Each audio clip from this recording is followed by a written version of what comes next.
faith leaders and teachers, who are the people that are near our children the most, that actually abuse children the most? It's the people that usually they know. It's somebody, it's the uncle, it's somebody that they know, and you're going to put that in the hands of other people, whether or not your child is mature enough. I think that's absolutely asinine and insane.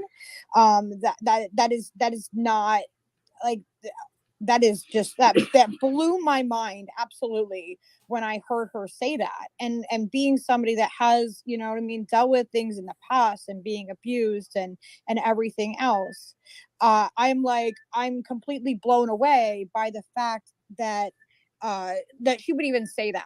It, to me, it Cool, I sounds almost like appreciate it. the Yeah, I cult mean, it's stuff, like good the for us to FODS get a cults, and feeling you know, like being, here. you I know, like underage to children see being where married how off, things are like that's just that developing, really what really the narratives hit a nerve with are. me, and I just And really this wanted to, you know, particular just to one, add that to like it. I said, I Cool, know I because of what appreciate it. happened to Yeah, I mean, it's Milo good for us to get that a feeling saying something that here. I like to implies see how children things are can consent to developing, sex what and the that it's not narratives always are. bad or And this whatever particular is one, not something like I that goes said, over I know well because of with what happened people. to Milo, So that I saying something that implies yeah, children can yeah. consent to So sex and that it's not always bad or whatever is not something that goes over well with people. So Somebody that to protect their child.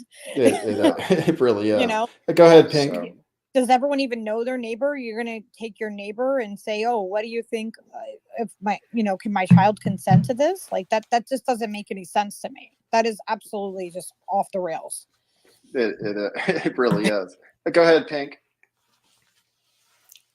Can we just call a spade already? Like literally, like like I'm just trying to be nice about it, but can we just say she was a prostitute and she like wanted to sound like edgier, so she said she was a sex trafficking victim. And so like I'm not trying to be insensitive or anything, but I went through the Johnny Depp trial like for six fucking years. To me it seemed like Johnny Depp trial thing was going on, even though it only started in May. It just felt like it was going on forever with the lie, so like it's like, let's just call it a spade. The spade is spade. She was a prostitute. She wanted to sound edgy. She wanted to back on everything. She has a self-identity crisis disorder, something like I that. appreciate She what you're can't figure out who the saying, hell she and I wants to be for the appreciate day. the And let's feeling just call it behind as it. that. It's Now, just, she's as trying to fit a in fact horribly, and checker, it's not I would succeeding. just She's not say, succeeding at what it. evidence do we I have appreciate what you're that she saying, was a and I prostitute? You can tell appreciate me, because somebody the came on yesterday and feeling said, "Oh, behind she it. said it," Now, but I don't think as she ever said a it. She fact said something about checker, survival I sex. would But just if say, we're going to what say she was a evidence do we prostitute, because have we don't have to that say she that was a for her to be a prostitute? And bad you can person. tell me because And somebody as a matter of came on fact, yesterday and nothing said, wrong "Oh, with, she said it," sex work, but I don't I think don't she have a ever problem with said it, at it. least, She said something about as long survival as it's sex. consensual. But But if we're gonna say she was a anyway, what prostitute, evidence do you because we have, don't have Pink? to say that If for her you to be a want to bad person. say, And as a matter of fact, nothing wrong with the sex work, whatever. I don't have a problem with it, at least, as long as it's consensual. But anyway, what evidence do you have? Think if you want to Well, say, to me, it's the whole fact of the matter is with the can't like not the video vixen thing kind of like gives off that vibe to me that she could have been a prostitute because she was willing to sell herself off into the music videos and show off her body that way. So like, why not? Let's it's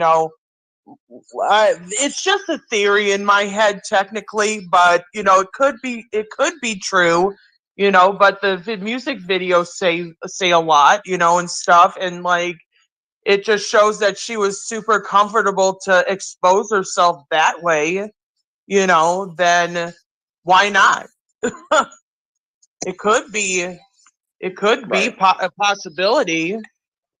Yeah, I want to say, I appreciate what you're saying, and people have all kinds of feelings about her and what she's done.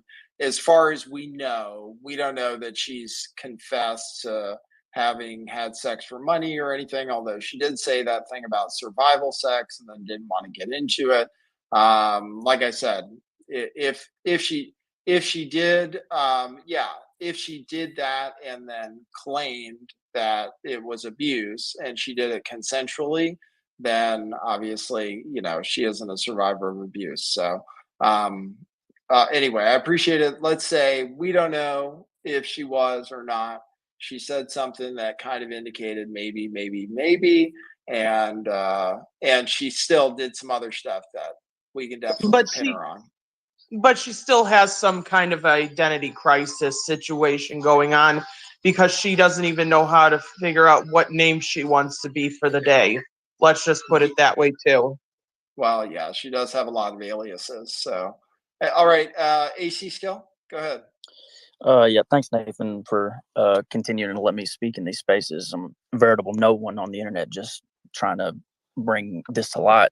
I wanted to throw it back to the audio clip that you played earlier, and it sounds to me that she said those things because she allegedly, I'm going to say allegedly very carefully, it seems that she has a history of that herself in the past. I know Grifty's in here. He has an amazing thread pinned to his profile that, and this was the first person that I saw connect any of these dots, that she allegedly may have groomed an underage minor in her past when she was in her 30s.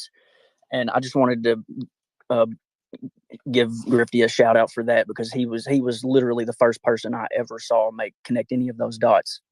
Yeah, we have a story about her, just to be clear, so people are caught up. Grifty has a story of her. There's a underage 17-year-old Asperger's kid whose dad had serious connections to get to concerts and stuff, right? So she somehow made friends with this boy, and it so much so that she sent public messages on Instagram saying that she loved him. Is that right, Grifty? Am I getting this right? Yeah. Okay. So she sent him messages saying, I love you, so she was love bombing this underage person. And it seems like the same, she has that's why the Amber Heard comparisons are so good, because Amber Heard, you can tell she gets with famous people, she goes for people who are influential. And it's just exactly the same with this Eliza Bleu person. She goes after and targets influential men mostly, and then uses their influence for her own benefit, basically. So this other story of her, who knows if she had sex with the kid or anything, or even if she did, he was 17, and a lot of places that would actually be considered consensual. So I don't know. But anyway, go ahead, AC. Well, if you go onto Grifty's profile, like I said, he has the entire thread pinned on his profile in one of the Instagram posts, and people can draw inferences how they will from this, but he said something along the lines of, this is a loose quote, a magical night with Eliza. But some people can draw inferences from that how they will. I know how I take that.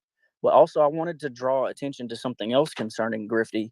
Earlier, I see Frank Pellegrino. He's in here. He's Chrissy Mayer's fiance. He made a post about Grifty's thread loosely, kind of, but I saw it on there, and I wanted to give Grifty another shout out for that, because that's an amazing piece of reporting right there. But when I went to tag him to give him a shout out for that, even though we follow each other, he didn't autofill in my suggestions, and I thought that was really, really weird. And so I went into the Twitter search, and it took me 3 times to even find his handle, even though we both follow each other. So I'm speculating maybe that his account is being deboosted in search and autofill. Are you talking about Grifty? This happened to you? Because okay, so Grifty, yeah, not me, Grifty. Yeah, I can comment on this. also, almost everyone I've been trying to tag and message, like actually my co-host Greg, like he didn't come up at all in search. When I tried to get Chrissy Mayer, she didn't come up right away, even though we follow each other. I went and checked to see if there was a search ban, and it said technically there wasn't a search ban, but I've been noticing people I've been trying to reach that where we follow each other, where it's their names aren't populating right. So and I was search banned, but I guess I'm not right now. So because nobody's told me that I am recently, but anyway. And then the other thing, actually, the other narrative, I tweeted something that's kind of a popular tweet for me. I just said cancel Twitter Blue, and it's spelled BLEU. And I think there is obviously like a movement of people who want to cancel, who sign up for Twitter Blue to support Elon Musk and to support the platform, and now are upset and are canceling because of what's going on with this Eliza Bleu situation. And is in as much as like if that were a thing, I mean, I would, if it was a thing and people could put it together, you would want to say to Elon Musk, look, I would resubscribe, and I will commit to resubscribing, when DeFango is back on the platform, when Brittany Venti is allowed to come back on, and after, Twitter issues some kind of apology or something, for inappropriately censoring people, then I'd happily sign back up again. So, if people wanted to tell Elon Musk that, I mean, that we're all going to cancel unless he fixes the problem, I mean, I know it's cancel culture, but just to touch on one last point before I pass the mic off to someone else, because I know all of our times are really valuable.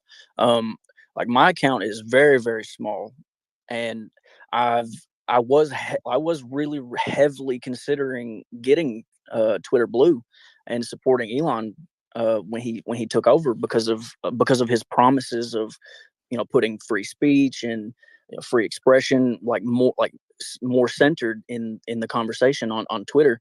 And I have to say that even for an account as small as mine, like this entire situation has completely jaded me on Twitter Blue at all. Like I will not be getting it until that old sailor quote, until morale improves. Thank you. Yeah, appreciate it. Yeah, I mean, I definitely noticed the sentiment is that a lot of people involved in this situation who care about this situation are talking about not paying for Twitter Blue anymore. And I had already decided not to sign up again. I just didn't know what I was getting out of it. But I will if they fix this problem, just because it would be cool if they come out and just say, okay, we fucked up. And, I always appreciate if people do that, but I don't know where this is going to go still with Elon Musk, whether Elon Musk knows about it. You have to assume he does. But it has been trending on the platform for the last 2 days, but we'll see what he ends up saying. Go ahead, Grifty. Hey, what's up, guys? Can everybody hear me? Yes. Okay, I just got a new headphone set up, so I wanted to make sure it was working. I just wanted to hop on real quick to say this. To what Pink was saying earlier about the allegations about her being a prostitute, that all stems from the podcast she did with Annie Lobert from Hookers for Jesus, where Annie's talking about how I didn't used to call myself a sex trafficking victim. We used to say I was a prostitute and I had a pimp and this and that. And when Eliza responds, she uses we. So she uses that inclusive pronoun. So it's not just talking. And she's like, we didn't have a word for it back then. We didn't know what to call it, but now we do.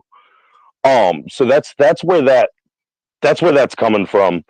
And my personal theory, because that's one of the earliest podcasts I've seen of Eliza, was with Annie. And in my opinion, like she says in that video that Annie's one of her heroes and this and that, I think a lot of her grift came from seeing Annie's success, because Annie does run a great organization, Hookers for Jesus, Destiny House.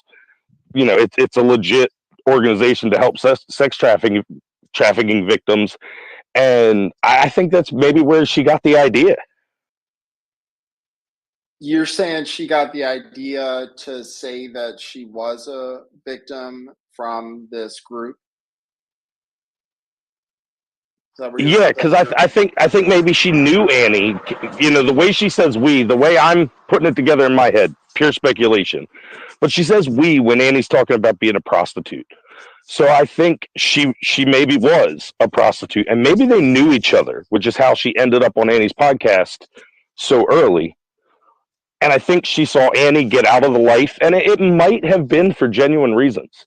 Like, I can't read this woman's mind, so I don't know what her motivations were. I don't know, but it's. I'm thinking maybe she saw Annie get out of the life, have some success, be able to do some, relative success online and starting organizations, and I think that just gave her path out of the life.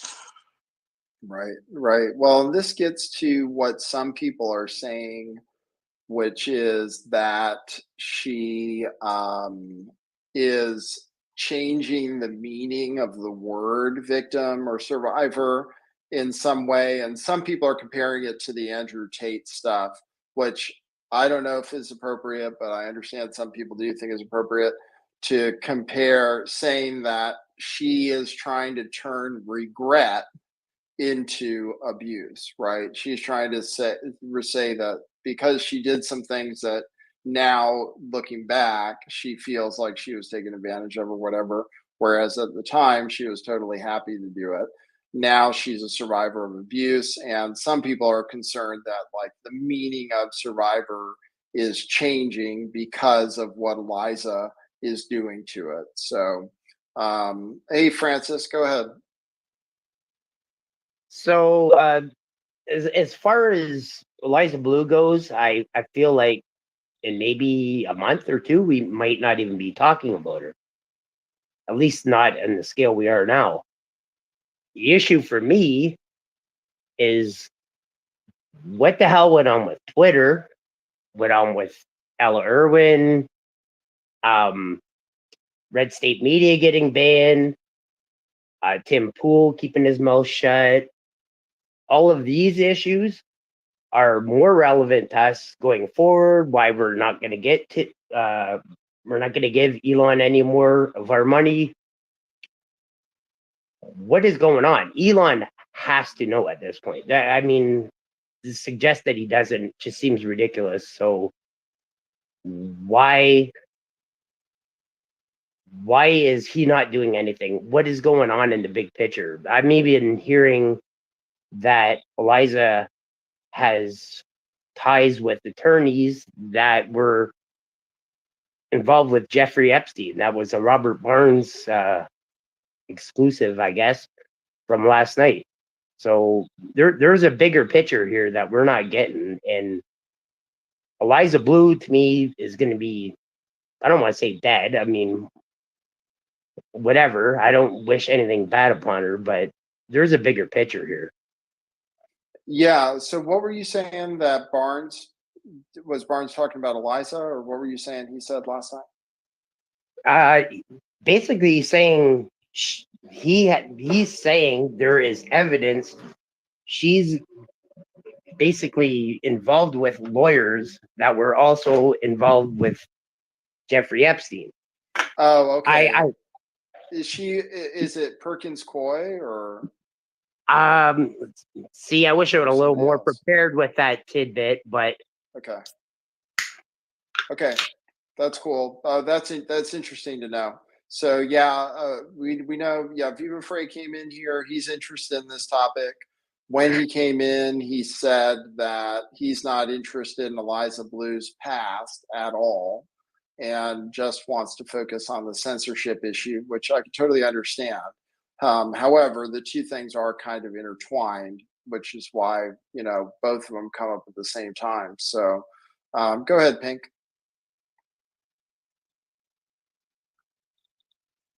All right. Sorry, I was in the Amazon app. I was trying to find some. But the question is, did this start to jump off after her Twitter event with Rose McGowan? Is that when all this started happening? Because I just started hearing about this recently, and I'm just wondering, did it start jumping off like right after that, like recorded space? What are you talking about specifically? What jumped off? Sorry. Like the questioning of her integrity and her story and all this stuff, because okay. because I Sure. know that she hosted a space with Rose McGowan, like right around the time of, like, right, I believe, after Johnny Depp's verdict. And this is how I can only think about these things, because I'm like, timeline wise. And so I'm just wondering, like, if she was the next one to give me, because I know we got a lot of shit going on with like abuse victims and all this stuff. But hey, it's just Well, it was just, I'm just trying to figure this out. yeah, if you're talking about the timeline of why people started to question um, Eliza Bleu, then I think I was following it pretty closely. She had her rise, which was, we think, mostly on the back of Elon Musk.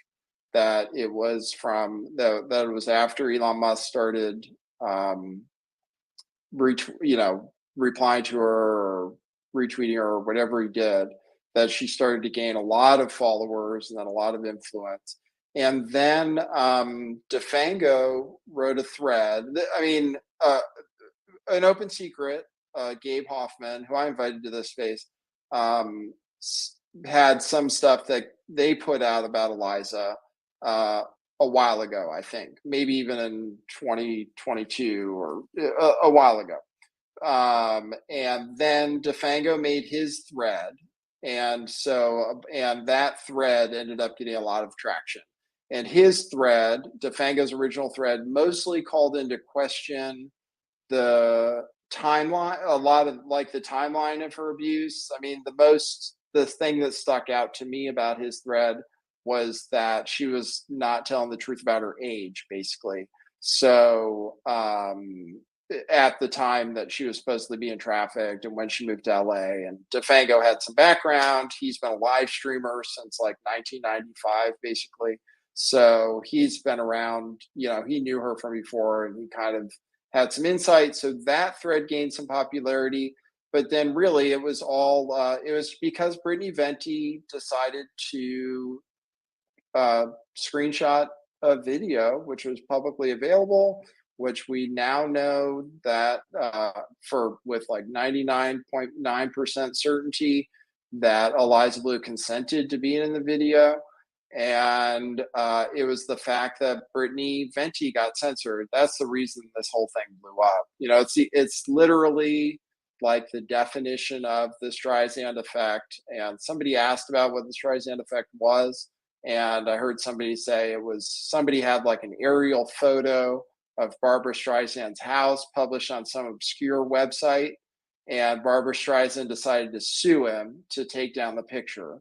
And then everybody found out about the picture. It's sort of the same thing. Like what Brittany did, honestly, could have ended up reflecting bad on Brittany Venti. I mean, people might have like gone after Brittany Venti for slut shaming or what have you, or saying she's a jealous bitch or something. I mean, that would have been the way to react to it, where this wouldn't have developed into anything, in my opinion, would have developed into anything bigger. People would have still had some questions about Eliza, but nobody would really care. It would be kind of internet drama that people want to avoid.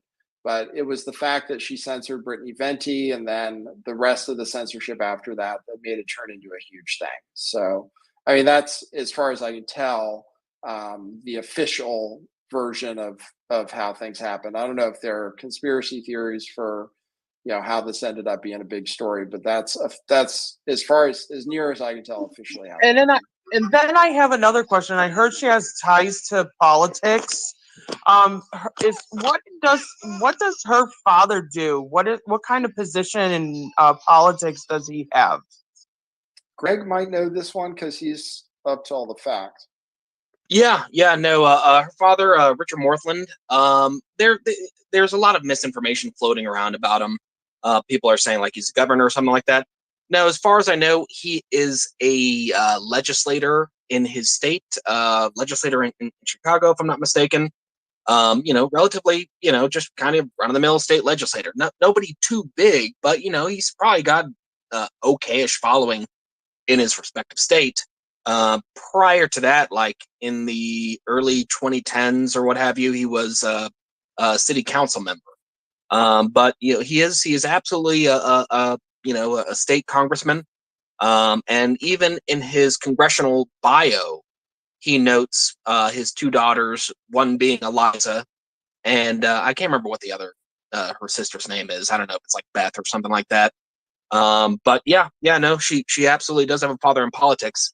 And she somewhat addressed that, but she only addressed the claims that her father was a governor. So what Eliza did to get ahead of that, to get ahead of those talks about her dad being in politics, she addressed the governor misinformation in a series of tweets saying, my father's not a governor, nobody in my family's been a governor, so on and so forth. So she can kind of fall back on that because of a lot of the rhetoric is just people spouting elected positions with respect to her father without necessarily taking a closer look to see what he actually does. Right. And somebody sent me a background report on Eliza Bleu, and says there's some indication that Morthland is her last name. There's some indication that their family owns a lot of land, maybe 500 acres or something. And then I also have a report of her marriage to Ben Seep, I guess I could look into. So, what else was I going to say? I can go ahead, AC Skill. Yeah, I just wanted to bring up another topic really quick. This Shane Cashman character from Timcast News. If you go back on his and there's screenshots floating around Twitter. I've got them myself. I could post them in the space if you'd like. This is another person that Eliza cozied up to on her rise to fame. Like she sang nothing but Shane's praises in one of her appearances in her most recent appearance on Timcast IRL. Same goes for Timcast. Tim's producer Cassandra McDonald.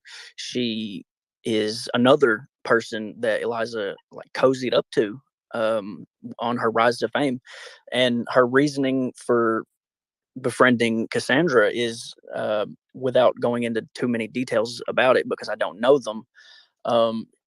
Cassandra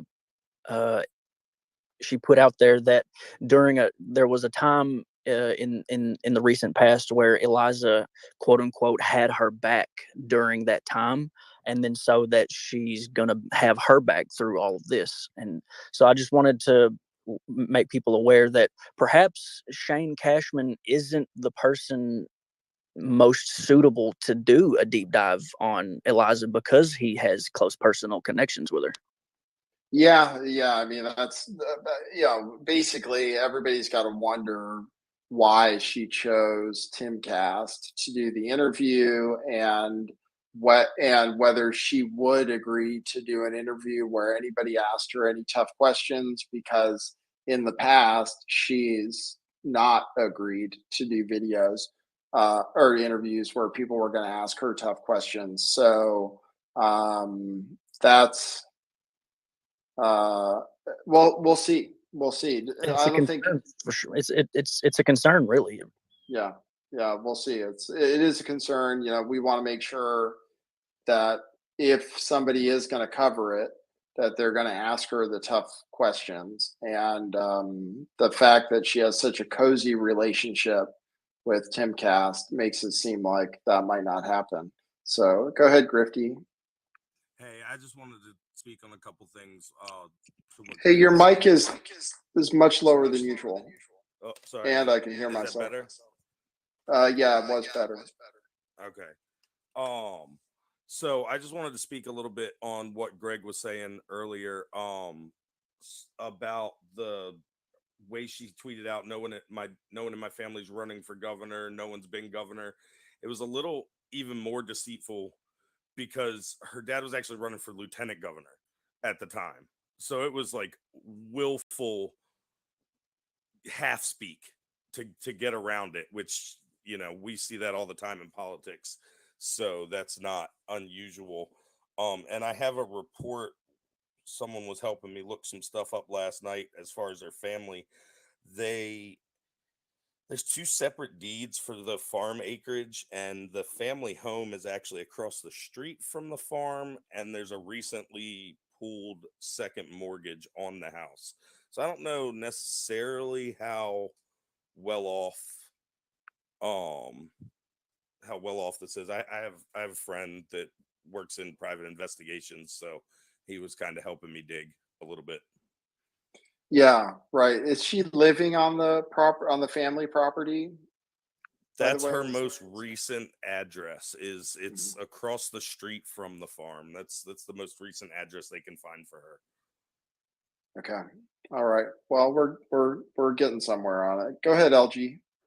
So about Eliza's tie-up with Tim Cass, right? So Cassandra has me blocked right now, but the last I checked, she wrote that she actually does like Eliza, and she also said that probably what's his name, Cashman, was not the right person to do a documentary with her, but they are still doing it. Who said that? Who said It that? is on Cassandra's Twitter. She has me blocked, Right so if now? somebody can check it. Oh, okay. All right. let But me she check. did write that I like Eliza, and then there are a lot of hate comments, and then she started blocking people. But yeah, she did actually publicly wrote that she does like Eliza.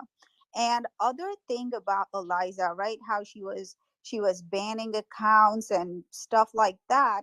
And she never expected, she thought people would be really, really scared because of her contacts with Elon and Ella and all of that. But on the contrary, people started talking against her. So then she put out a lot of posts this morning. She goes, wait till I collaborate with Ye. But once you heard saying on an interview that you love how Kim and Kanye manipulates the media and you want that. So is that why you want to collaborate with Kanye? And then she said, oh, the reason why I was not talking is because January is a human trafficking month and I was busy working, but I was also listening and I want to listen to you guys. And I told myself, I asked myself, like, you were not busy working, you were busy working, getting people banned. And now that a lot of people are questioning her followers are falling off. So I think she might be working with Tim Cass, knowing that Cassandra likes her, to get the timeline of from Manuel and weave some stories around that so that it matches. So that's why we need to come up with dates where she has her licenses. What were her addresses for those years?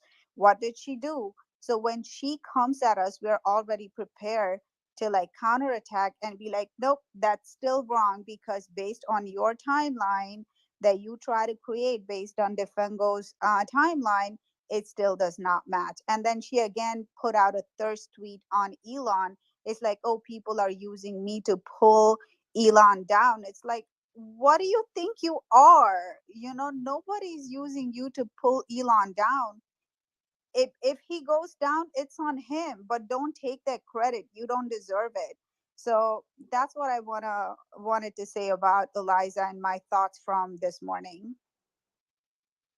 Okay, thanks. Yeah, she tweeted out a lot of stuff in the middle of the night. Is she on the East Coast or whereabouts is she located? So her current address is in Illinois. So Illinois, yes.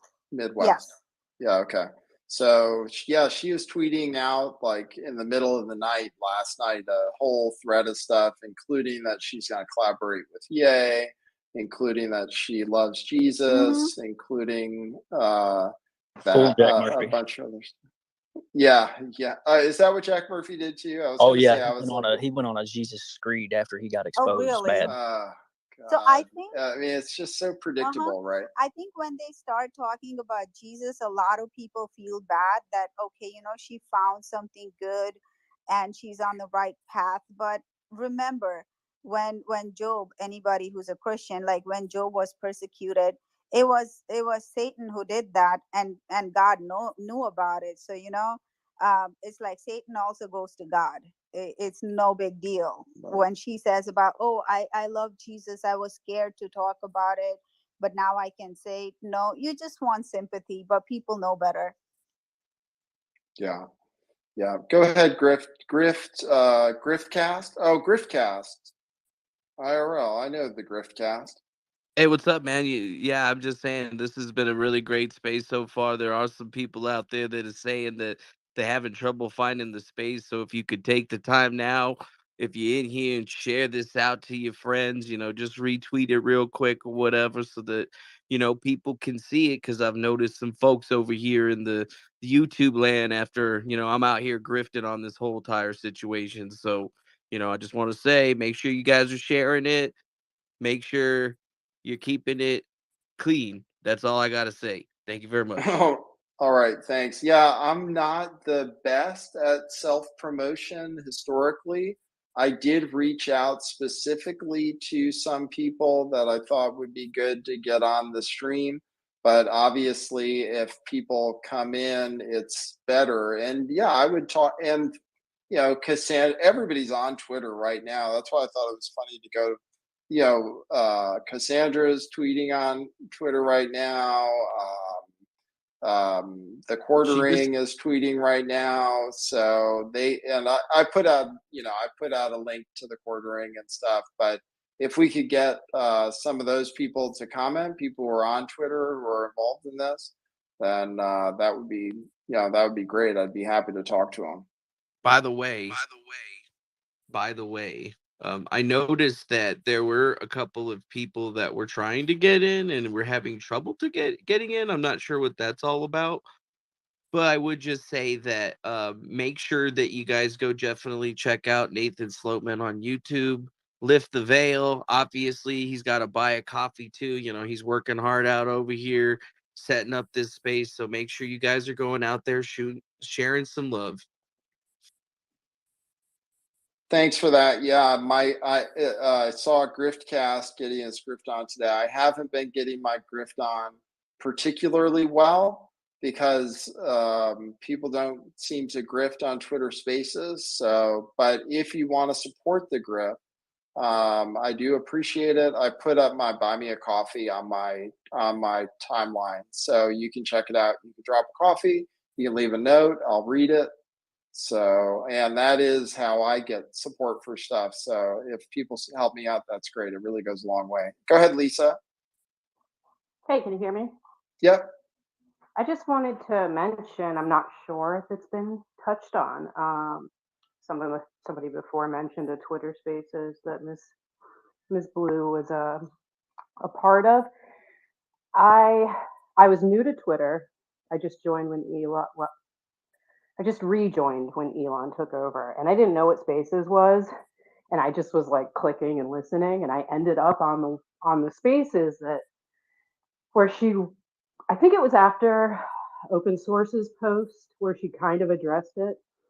And she had a Spaces where she talked about it, and she brought on Annie from Hookers for Jesus, and she also brought on that woman that was sued by her family who supposedly set up like a halfway house for survivors. And so she brought those two people onto that Spaces to vouch for her, and she was very intent on that.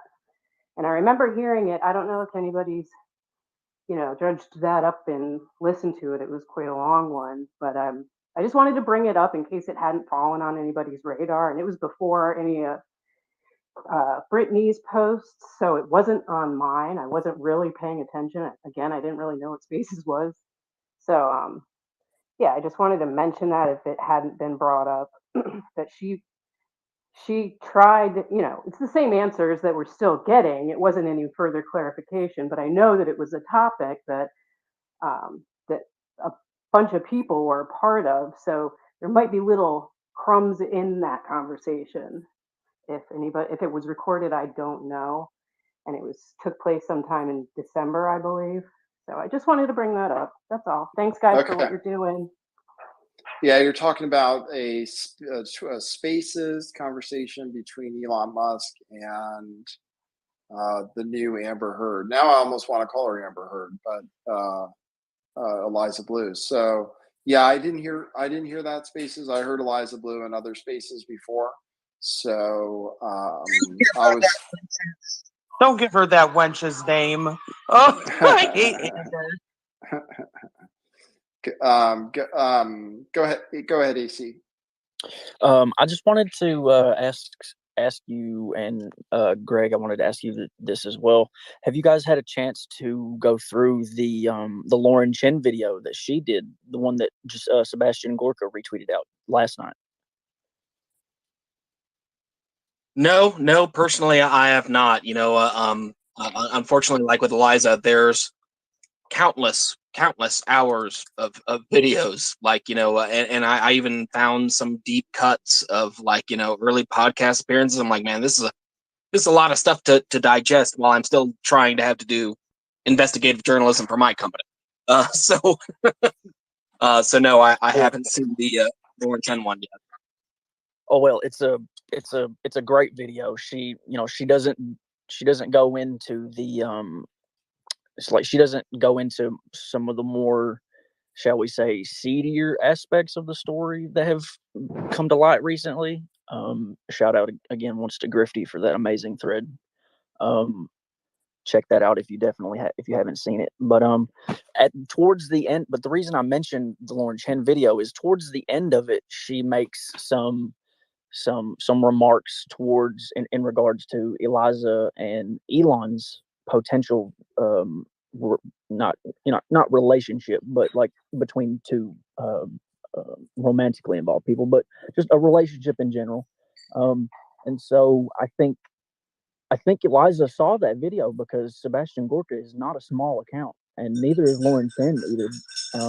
So I think she may have caught wind of that video and watched it. And I speculate personally that the tweets in regards to Elon that Eliza put out last night may have been in an indirect response to some of Lauren's remarks towards the end of her video, which it's a great video. If you haven't seen it, definitely check it out. It's a well done 10-15 minute video. It's really, really well done. Okay, cool. Yeah. Thanks. Yeah, go ahead, Greg.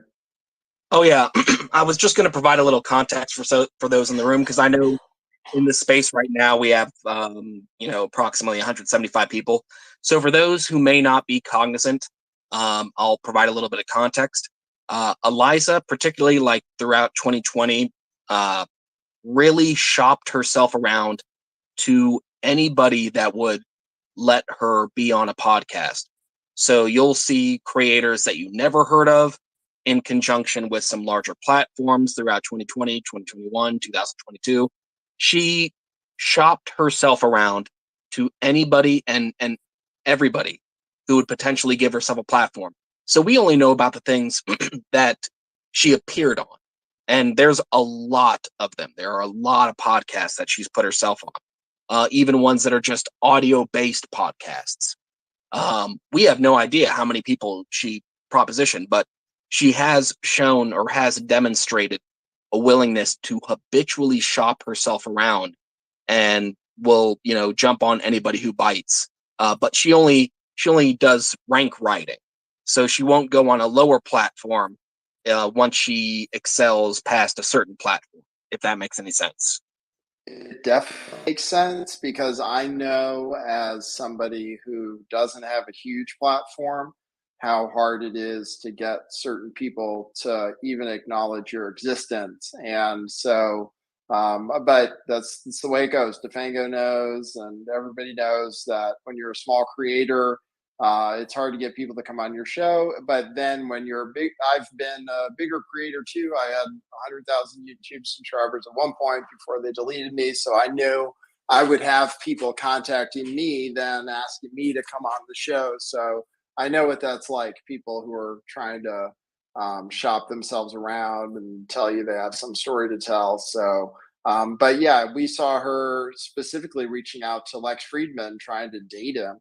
So she just shows that like just totally stereotypical clout chasing, basically. I mean, she goes after.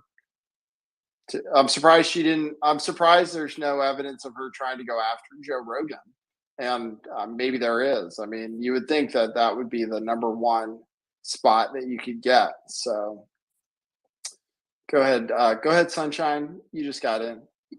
Hi guys.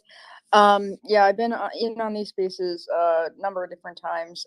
Just kind of following the story. I did just see something earlier. I do believe I sent it to Grifty or maybe it was Chrissy. I'm not for sure. But it was basically Eliza talking to these two separate guys on this podcast, and she's talking about how a young child, like you'd have to look into a young child's past and how the child kind of performs to whether or not the child itself is ready for like sexual action. I don't even know how to respond to the actual video. But she's talking about, oh yeah, you need to, have the churches and church members and all of this other stuff like kind of involved in that type of stuff. And I'm like, what? I don't know if anybody else saw that. We played that in the room for everybody. Did you? Before you joined? So What we got what was that all for people about? to comment. Yeah, it's a very worrisome comment, and I just mentioned it reminded me of the comment that buried Milo Yiannopoulos when he said that it was okay for boys to have sex with men sometimes. So which really wasn't, I guess, was kind of the final straw for a lot of people with Milo. So this particular video, I definitely see it being shared around. A lot of people on my timeline shared that video.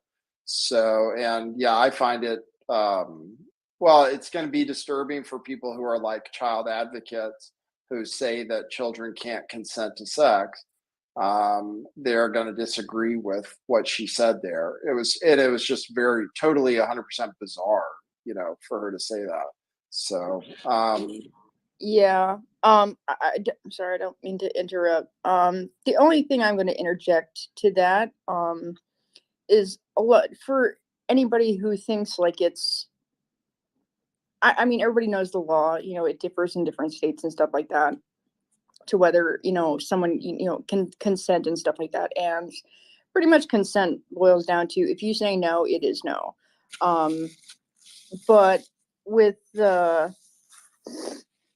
this type of stuff, like a person's brain doesn't actually stop growing until the age of like 25 years old. So to me, I mean, this is where I have a tough time really kind of listening to her, like, I guess hitting on that 17-year-old boy. Do we know much more beyond just like what we've seen on Instagram? Have we gotten an interview from the guy? Do we know any more information beyond that? And also, I don't know who said it, but also the timelines that Eliza, she may come up with a story to counteract what's being said.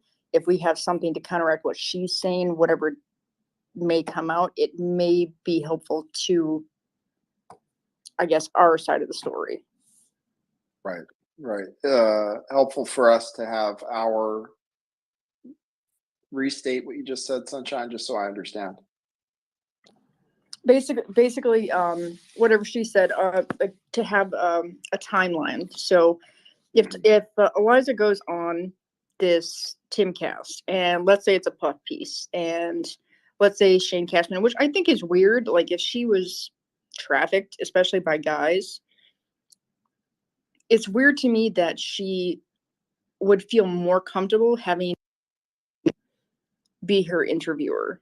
or guys be her interviewers. That just seems strange to me.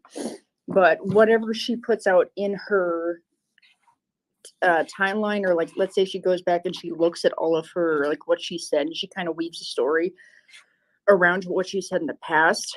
We should have like a timeline set up so we can kind of be like, yeah, that's correct or that's not correct, because we actually have proof. And also, go also ahead. the 17-year-old boy. Yeah, I don't think we have. I don't think anybody has any statements from him or anything, or anybody's talked to that guy. We do have another boyfriend who started speaking about her, and some kind of ex-boyfriend who I invited to this space. A guy named Matt. So there is that guy who says that she's grifting. Somebody who was apparently an ex-boyfriend of some sort. So let me see. Where did Matt Skidmore is his name, was tweeting that he's her ex and she's totally grifting off of people. So that's somebody who might know about it. So let me ask. Okay, I'm going to try to get through people. Go ahead, Miss Peeps. Go ahead. Yeah, I was just wondering about, when I just came in, I heard them saying something about her with Epstein's lawyers. I wanted to find out about that. I didn't remember the person's name that he said. But this is all really strange because all of this goes back to my case and the person that I turned into the FBI. And there's so much that the FBI did not say. It didn't come out in trial. It didn't, there's so much there that never came out. And now, I had emailed when the trial was going on, I went and I, testified with another girl. And I even had to give the FBI that information. He had different, the same thing with Eliza, like different names, different social security numbers. Things were just, but none of that was brought into trial. I was just glad that he was going to jail. I was just glad of that. But at the time I didn't realize, now it's so weird because the attorney general that was on my case, I emailed her for any help. She never emailed me back. And now she is working in the Virgin Islands. She's like the one up, under the lady that they just fired for going after Epstein. And the FBI agent I had also has some connections to the whole Pornhub and all of that. And I remember her leaving during the trial and during, that time and saying, oh, I have to go back to California. I have to go to California for something. So I'm going to leave you in the hands of this other FBI agent. And the timing of it is just, and I'm not a conspiracy theorist. I'm not an Alex Jones. I don't, but when you really look into it and just simple things, you're like, wow. So her having some kind of connection with Epstein lawyers is really that really piqued my interest when I heard that, because I just have the feeling that this was all somehow, everything was covered up, just the way my trial went, the way that I turned things in that were never spoken of. So that's what I really want to find out about, her connection, because she's out here raising money and her family has money. You had a 500-acre farm, and it's you're out here raising money. You're saying in one interview, you're saying your dad dropped you off with a garbage bag. I'm like, you guys, okay, I heard someone just say they're not as well off. Well, a 500-acre farm in Illinois with the taxes that are in Illinois, and that, you got money, you have money, and your mom's a professor and your dad, it's all not making sense, none of it. And it's just, I just wonder if she was put in. Somebody put her there. Somebody did. I don't know if it's Well, bad.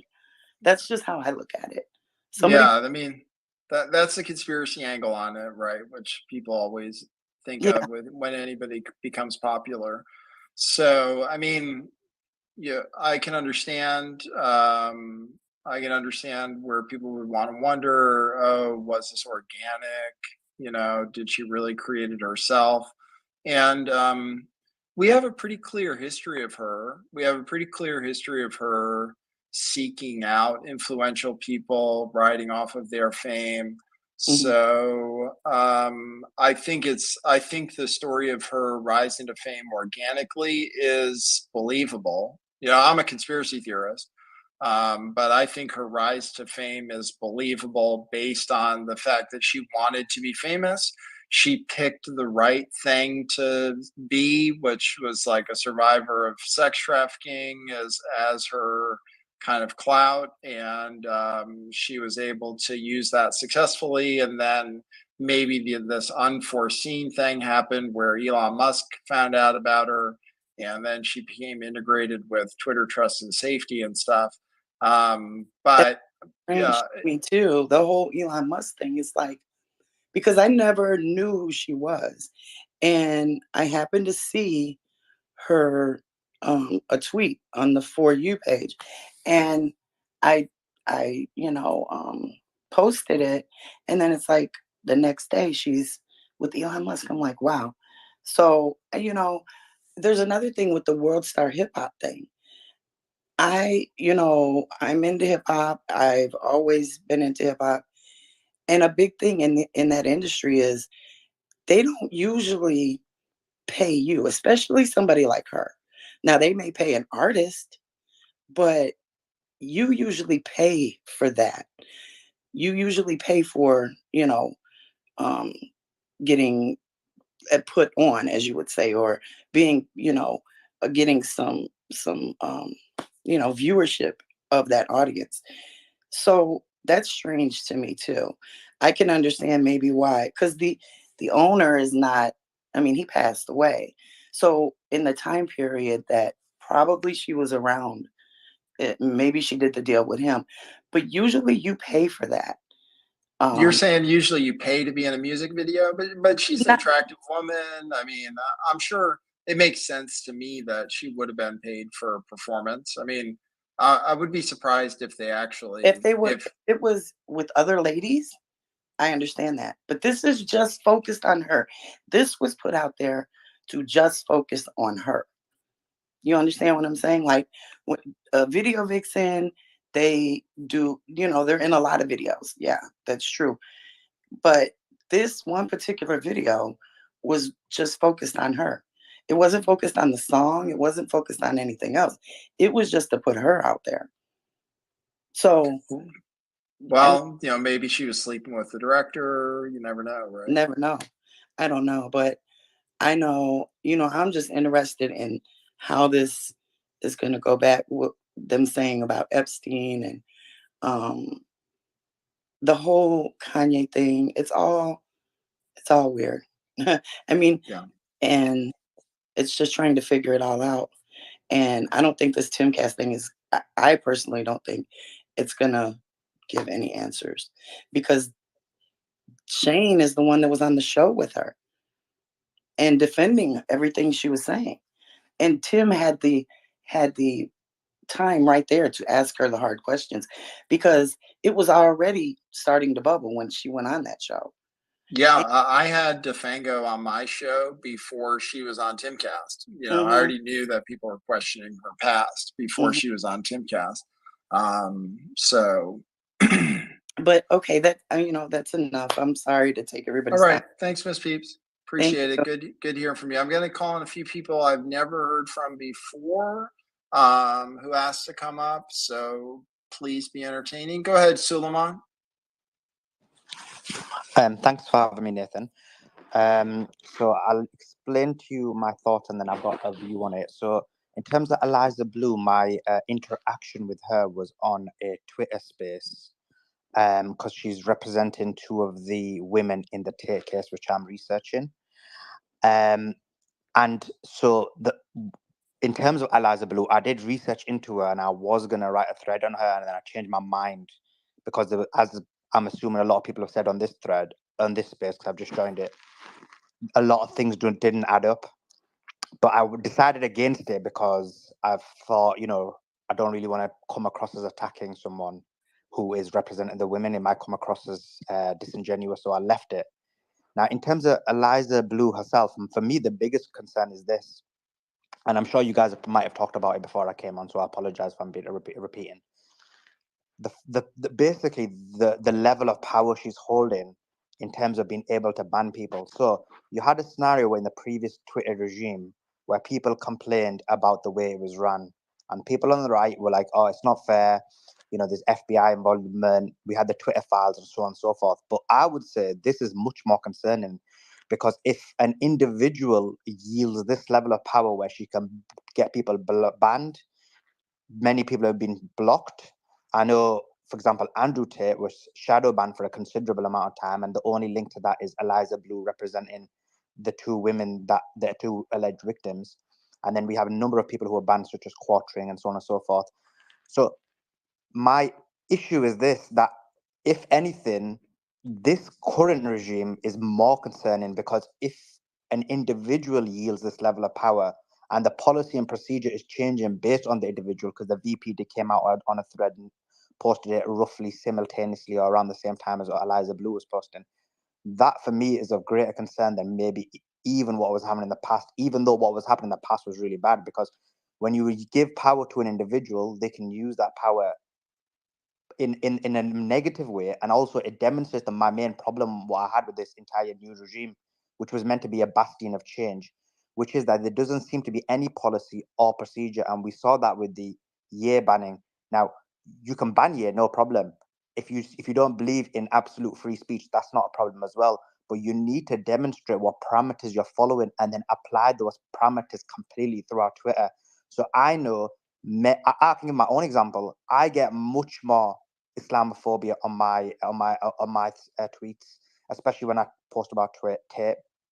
I get significant amount of racism. I'm not saying those people should be banned, but I know Kanye was banned for that symbol that he put up. So what is the policy and procedure? And no one's asked Elon that. And this is another example of where there's no consistency, and it demonstrates there's no policy, and actually a random person can yield the power and ban anyone. Yeah, well, we already had the idea that things were being operated at the whim of Elon Musk based on the the yay banning over that Raelian symbol, which Elon just decided, oh, that's too much. I can't take it. I'm going to ban him. Basically, it seems like. And Well, then he said it in a Twitter space. Sorry to yeah, interrupt you. I do apologize, Nathan. He actually said it in a Twitter space because they asked him. They said, "What's the reason for banning?" So he said it incited hatred, and then his proof of inciting said hatred was, you know what? I actually felt like punching him. Well, if the parameters of hate speech is someone wanting to punch, then again you're banning a lot of people. And if the parameters are just Elon Musk wanting to punch someone, then again you have a problem where it's just so random and so emotional that there's no consistency in policy or procedure. yeah. I mean, one thing about Elon Musk, and I don't just want to talk shit about him. And as a matter of fact, right now, there hasn't been any more censorship that I'm aware of since DeFango was permanently suspended that I'm aware of. So anybody can correct me if that's incorrect. So that's why today I put Eliza Blue's name in the title. I saw her name trending. So I have the impression that Twitter is aware that they've created a problem and they're not trying to make it worse by, let's say, suspending the quartering again. Although they still haven't brought back Brittany Venti, and there still are some other creators that I'm not as familiar with, like Yellow Flash, I believe is one of them, and somebody 331. People can say who those are that are still banned, but otherwise, right now, we haven't seen any censorship. So it seems like maybe the censorship is over, and now we're gonna wait. And now basically I'm just hosting these Twitter spaces until Elon Musk does something. I mean, that's kind of my thoughts, at least, is like, until Elon Musk says something about this unjustifiable action, then I'm willing to be on Twitter and be annoying for the platform and talk about canceling Twitter Blue and stuff until they rectify the situation, until Defango comes back, until Brittany comes back and stuff. So, but it does seem like the censorship is less now. That's interesting, Solomon. Let me ask you something. So you post about Andrew Tate and and it's negative information, and Andrew Tate supporters attack you in a racist way. No, the other way around. It's Oh, it's I guess you could call it pro-Tate, even though I don't consider myself pro-Tate. But the result of the content does end up being pro-Tate, and the people attacking me are actually anti-Tate people. oh, really? And they're oh, that's amazing. That's amazing. Yeah, That's liberals, right? Yeah, It's exactly. amazing. Because what liberals do is, and funny enough, the people who are attacking me weren't even Caucasian. So that's the second irony. So, because what liberals do is they basically appropriate certain thoughts, certain ideologies, and certain cultures. So, for example, in my view, they've appropriated Muslims, they've appropriated Black people, they've appropriated Mexicans, they've appropriated LGBTQ. And then if somebody from those communities disagrees with one of their ideas or one of their positions, they'll send their army of that. So for me, it'd be Muslims, or it might be Asians who'll come and attack you or even Black people. Because one of my articles that got removed from a Black newspaper was about Andrew Tate and racism. They'll send that army to come and attack you. So that's the methodology of the way they work. Wow.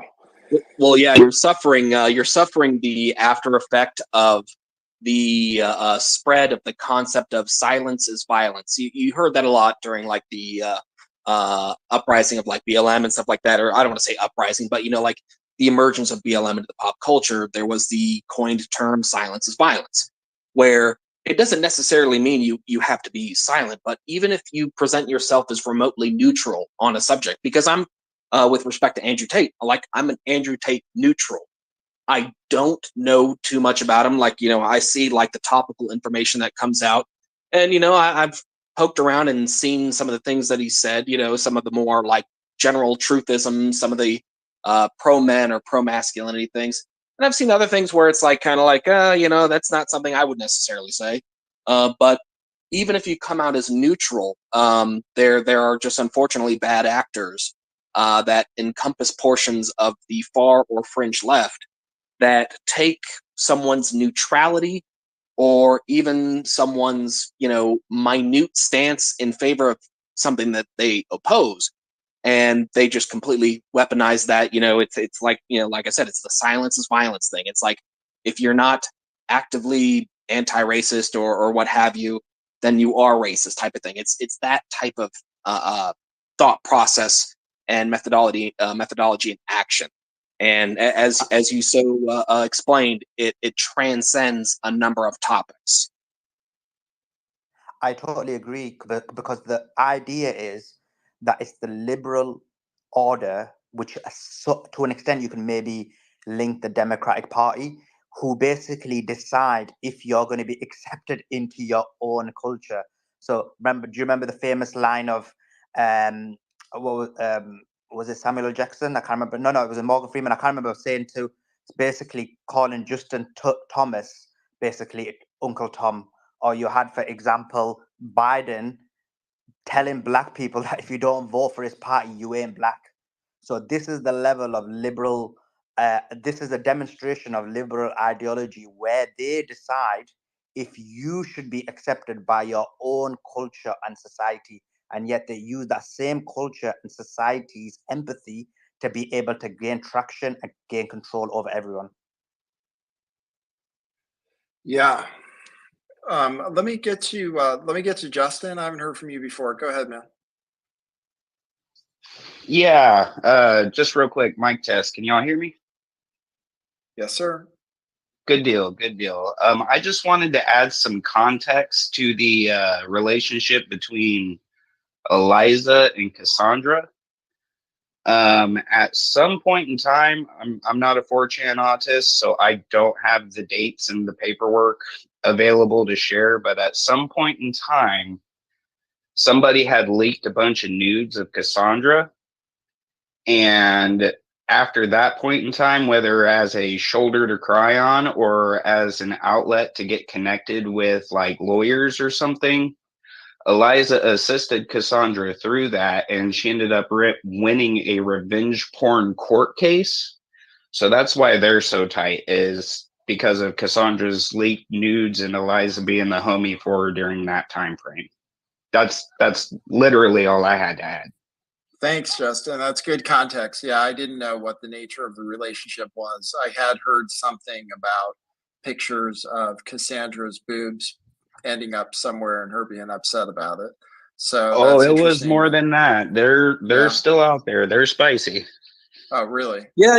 No, didn't I even bring that up last night as like a theory? Like last night during the multi-hour space, I was like, I wonder if it has anything to do with like her getting her nudes leaked or something like that with regard to Eliza and them being in cahoots. Because I remember that portion of the fappening for that girl's nudes getting dropped. Right. But yeah, that's pretty much all I had to add on that. I just wanted to throw in why Cassandra and Eliza were so tight. She helped her out during all that. Cool. Thanks, Justin. Appreciate it. Thanks for the context. Yeah, no problem, man. Were you trying to jump in, Griffcast? Oh, I was just saying, yeah, that theory about what was happening with Cassandra Fairbanks and Eliza is obviously pretty clear. I mean, poor Cassandra had all them things leaked in the fappening, and I mean, there's still evidence of it out there, but I mean, there was a lot of creators that got caught up in that particular event. And I think that, even if you look into Cassandra's past even farther, you'll find stuff about the gate of pizzas and even more. So Well, just I remember Cassandra Fairbanks. Like my first memory of her was 2017. She was friends with David Seaman, who I made a video about and kind of like exposed as being like a Pizzagate grifter. And she showed up at the protest with David Seaman. And then that was when he called me out from the stage and he was like, this guy's following me. He's protecting pedophiles, all this stuff. It was like a crazy day. But I remember Cassandra Fairbanks was with him, and yeah, she was in the Pizzagate thing. And that's not to say like I'm a conspiracy theorist. There was like definitely real stuff about Pizzagate. But there were also people who grifted off of Pizzagate, including Jack Posobiec, I'm pretty sure. I don't know how. It just shows you can get away with stuff. I think Jack Posobiec like did some fake like hidden video or something. I remember, and then they all went to the pizza place together and had their picture taken, and that's a whole different thing. So hey, I just want to mention I brought you up on stage. My name is Greg. And it says you're a child sex abuse trafficking survivor, and you haven't raised your hand or anything, but I wondered if there was something you wanted to add. Sure. Well, the conversation, thanks. Yeah. Conversation sort of moved on, but technical, how do I raise a hand? I know how to request, but I couldn't figure out how to put my hand up. I've never raised my hand before in a Twitter Spaces before, so I can't answer that question. I'll help you, Nate. Hit the little heart button at the bottom for the emojis, and then all the way to the right is the hand raise. Got it. Okay, now I know. Thank you very much. Yeah, so I guess I hopped on mostly to listen, but there were a couple of things brought up about Eliza that I thought I would comment on. One is I think speaking as a survivor myself, who's very well documented, and I deal with a lot of survivors in the real world. It's hard to say what's going on with her. She's definitely chasing clout. I think people have brought up a lot of really good points just in terms of her history. But that doesn't mean that it's not, it doesn't have to be an all or nothing sort of situation. And so I think it's more complicated. And my thing is I don't really trust her. However, bringing exposure to the topic is really important and really good. So if that's all that's been done, then some positive has come out of whatever it is that she's actually trying to accomplish. But I guess some people had brought up like prostitution or escorting as opposed to trafficking. And I just want to point out that those two things aren't mutually exclusive, right? People are groomed into situations, adolescents, children, adults, and they don't fully understand what's going on until they're in neck deep. And I'm not trying to make excuses for her. It could be very well that this is 100% grift on her part. But I think it's too soon to say. Certainly there's a lot of red flags. But it could be a bunch of things playing out and not just all of one and none of the other. It could be a couple of different things. And it doesn't look good. But I guess assuming things are worst case scenario and that this is a grift, the question becomes like, and I understand there's people here because of trafficking and interested because of trafficking, either because they're survivors or they know survivors or just general interest. And there's other people that are creators here that are interested in sort of like the censoring and the suppression. I can't really speak to the censoring or suppression stuff, but as a survivor myself who's involved with survivors, I guess the question I have is if this has been a con job on her part, what can be done by people like the people here and other influencers to sort of take the exposure and the spotlight that's been shone on the topics, and how do we course correct, take it away from someone who doesn't deserve it, assuming she doesn't deserve it, without throwing the baby out? You know, in terms of where do we go from here? People are talking about it. She grew in followers by a huge number, you know, in recent months. So there's clearly an interest and an opportunity to do something good here. And it's great to go after grifters and scam artists, but I just hope people don't lose sight of the actual issue that's going on around this, regardless of whether it was co-opted inappropriately by somebody or not. Let's not lose sight of the fact that there's more trafficking happening now than there's probably ever been in the history of the planet. And what can we do with this to sort of alleviate things? And thank you for letting me rant. I'll mute myself now. Thanks, I really appreciate it. Yeah, one of the things we're trying to do is to hear from people like you, so, you know, who can speak to this on a personal level. So that's one thing we have just been trying to accomplish by hosting these spaces, is just trying to hear from people with different backgrounds and give them a space where they feel comfortable being able to speak about stuff like that. You know, going forward, you know, from the different creators that have been in on these spaces that I've talked about it, I think most of them, not all of them, most of them have, a lot of them have some interest in child abuse or sex trafficking independent of this story and want to carry that forward. And a lot of those people, you know, people feel like they wish that the person who was the face of sex trafficking wasn't basically a liar or a scammer or whatever it is that people think that Eliza Bleu is. So anyway, thanks for your input. I appreciate it. I'm going to take a few people and then I'm going to start rotating a little bit because I have a lot of people requesting.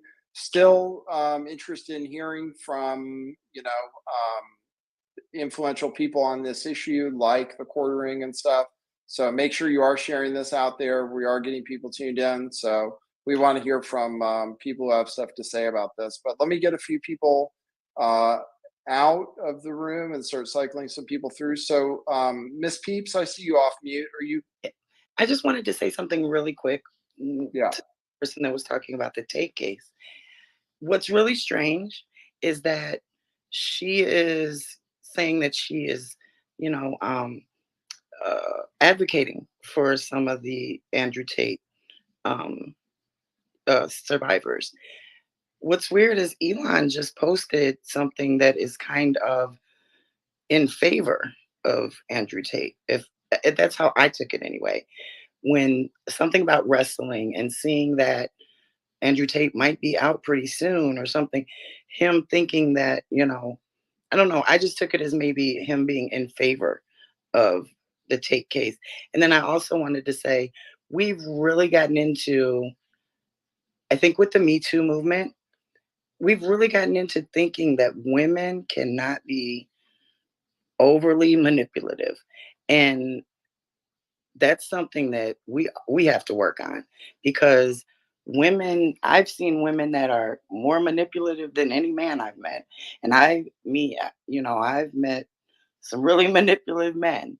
So I think that's something that we have to also look into. And it's, going to be talked about just within this whole thing. Like there's so many things that are being talked about just within this one um, person.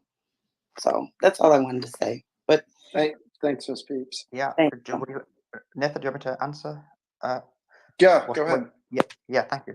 So, I mean, it could be because he has made a couple of posts that give that kind of indication. But the issue is, as an example, when Andrew Tate was reinstated on Twitter, his following increased significantly, and then since Eliza Bleu became the advocate of these women, he was shadow banned, and then his increase in followers substantially stagnated in the sense of the level of progression that was occurring. So from that, like what caused his shadow ban? So it could be just random. It could be a Twitter employee, or one could make the inference that Eliza Bleu had the impact. And now that we're seeing that she has great impact than we thought, one thinks that it gives it a greater possibility. That's the first point. And I agree with you. You made an excellent point. I think all of us, or even my post that may come across as pro Tate, even though I consider myself unbiased, but just the evidence is leading that way.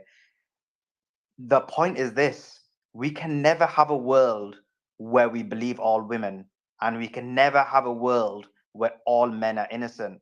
The problem, because as soon as you create that world, you've got a scenario where you've got no choice, you've got no way out. There's an important and it creates a totalitarian society. I mentioned this in the recent interview because I interviewed one of the alleged victims of Andrew Tate, who then said, guess what? I'm not a victim. He's actually my family. And now to combat that, they said, oh, she may have Stockholm syndrome. And then we questioned her, I questioned her, and it was very clear that didn't happen. But this bit from there that should make one scared is this: they can literally go to you, your husband, your brother, your father, your son, and say, you know what, he has committed, as an example, taking advantage of a woman without consent, and he can say, I didn't do it. The woman can say he didn't do it, and yet he can still go to jail. So that's the level of where society is going, and that is concerning.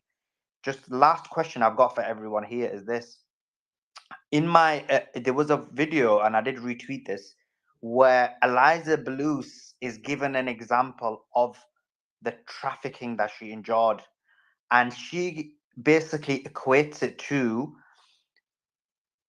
someone using another person's profile on Twitter.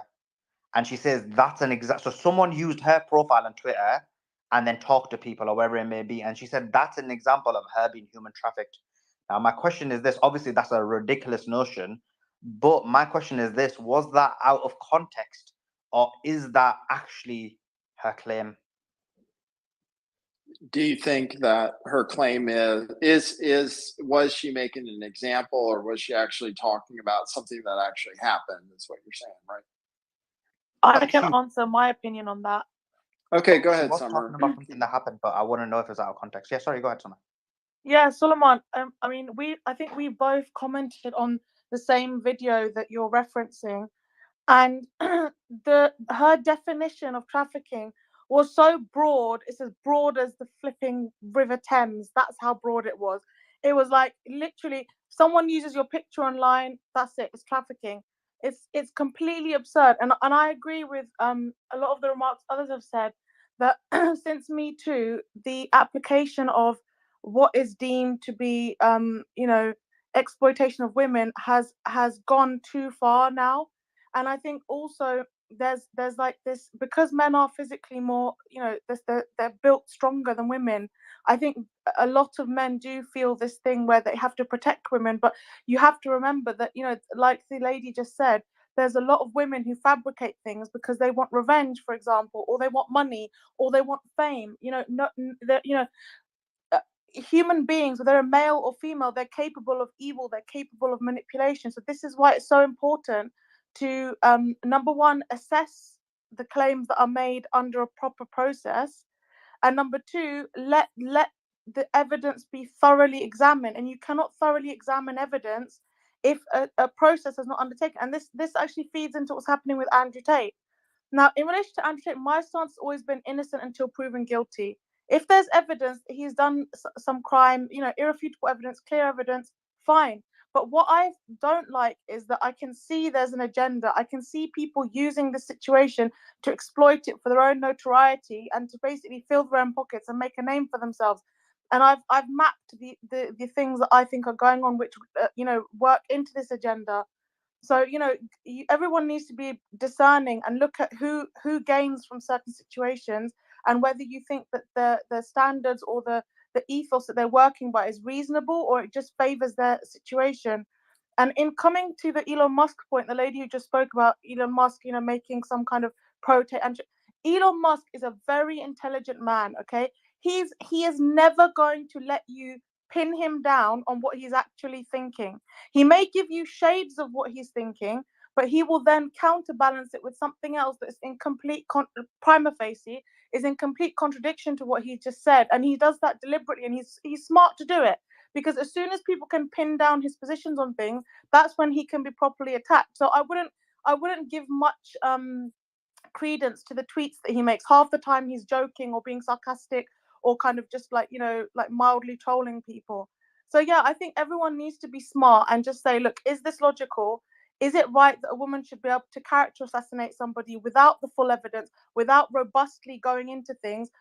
Me and Suleiman have been following the Tate case, and we were on some early Mario spaces. And if you look at the tone and the amount and the kinds of evidence that was presented, and the veracity with which it was presented, and the way how the debate went down, it was literally like a lynch mob, like pick forks out, kill the beast, like from Beauty and the Beast, kill the beast. It was insane, and people have to move away from this mob mentality and apply critical thinking.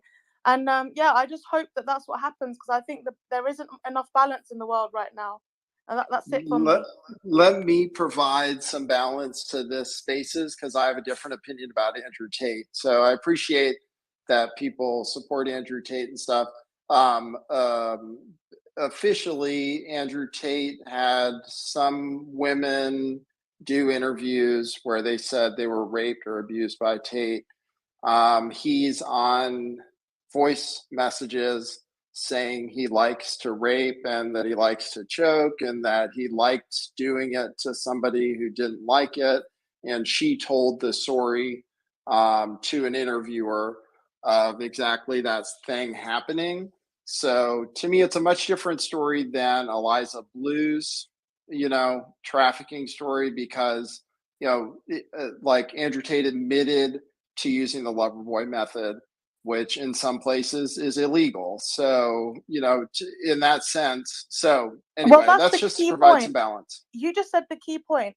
In some places, the lover boy method is illegal. And also, this is the other thing. In Romania, the law changed at a certain point within the last 2 years. So before that law changed, there wasn't the same stipulations in the law as there were after that law changed. And then in addition, Suleiman made a really good point the other day. He was saying that, well, don't most guys, when they're going down to the club with girls, use a bit of the lover boy method, just pretending they are something they're not. Whatever, you could say that about so many things. The only way to curtail exploitation is to take yourself out of the game, and the only way to take yourself out of the game is to go back to what people did a long time ago, which is you know, they would know the person who they're getting involved with. Their families would know the person they're getting involved with. But that's not what society seems to want. They want complete freedom. But then you have to, unfortunately, there's a lot of risks with that freedom, because the differentiation between immoral and illegal, there's a big wide band between that, and you can get exploited within that band. So, you know, you can't police every single thing in society. You can police some of it, but if the moral fabric of society is completely eroded, how much policing can you actually do? And sorry, Nathan, I know you don't want this space to become a taste space, and I guess the Yeah, I link is really don't, to be honest with you. If I could direct what I hold on, maybe Jesse, the link hold is on. just about human trafficking. Sorry, I'm about to leave anyway. So, and the only link is about human trafficking. So I guess that's why it came up. So I apologize that it's being somewhere else. In terms of what you said, I have actually debunked that device piece on my thread. If anybody wants to read that, but anyway, thanks. Yeah, I mean, whatever, you know, in my opinion, what Andrew Tate did was morally reprehensible, just based on the words that came out of his mouth. So I'm never going to defend him. I don't know if he did anything illegal, but I don't care. He raped somebody, he choked people, you know, I mean, it's not, you know, so that's my opinion on it, but I don't want to talk about Andrew Tate. I don't want to, you know, it's a totally different subject. Yeah, no, Nathan. I did hear somebody have a question because originally, like, it's somehow a kind of you know, spun off to Andrew Tate, but somebody was asking about context regarding Eliza's comments about essentially being catfished, and you know, I know there was a little bit of ambiguity based upon that, you know, a couple of minutes earlier. So to provide context on that, Eliza Bleu was doing a podcast appearance a year or so back with Michael Malice, and she wasn't. Based upon the context of the conversation, I don't think she was talking about her entire alleged experience, but she was, you know, Malice was asking about what some examples of, you know, trafficking she endured. And that's when she brought up basically fake Twitter profiles. She's like, there's a number of fake Twitter profiles, I think 2 or 3 of them. I'm paraphrasing her, by the way, but this is the crux of what she said. And Malice was really confused by that. And he was really trying to help her through that, to say people were impersonating her. And when she was trying to articulate how it was an iteration of trafficking, she made this weird assertion that these people would use her image on Twitter, and there was a couple of profiles, and they would redirect her to her Instagram page. None of it made sense. And then she capped that off with saying, I haven't joined Twitter until 2019. I think that served 2 purposes. Or I think the primary purpose that served, I believe this is a theory, I believe she said that during the Michael Malice appearance because she knows that she has had at least 1 or 2 other Twitter profiles dating as far back as 2012. One of them being under Eliza Seep, the other one being under Eliza Knows. 2 completely separate profiles. So my assumption is, by her saying she was being impersonated back in the day, it's a way she can point back to that Michael Malice interview and say, hey, these were the profiles I was talking about. You guys thought you saw something about me, these old profiles. Well, I already addressed it. They were fake profiles. However, she also has stuff contradicting that, because she was talking on video back in like 2012 saying, follow me on Twitter at Eliza Seep. So there's the context for that original question. Do you mind if I chime in really quick before I lose my thought? I've been waiting patiently. Go ahead, Pink. Okay, so this is the thing. Why hasn't she gone to court and taken her supposed sex trafficking guy or woman or whoever did it to her to court? And another thing is, the reason why we have a hard time believing, here's another thing about this believe all women. No, we can't do that anymore, because clearly believing all women is not the context that it was supposed to be meant for. Because I'm going back to Amber Heard. She obviously lied. So here we go again. We're now in a situation do we believe this woman because she was sex trafficked? But then there's people like Charlotte Proudman who have said, believe her and not the evidence. we need to have clear-cut evidence to prove that this woman was sex trafficked in order to believe her, because I don't believe until I have a burden of proof. And I need to have that in order to believe her, okay? And the reason why I believe Elon Musk has gone after this girl is because when somebody brand new comes on the scene, it seems like he is kind of like into it. And like wants to lift that person up, especially women, that are talking about politicized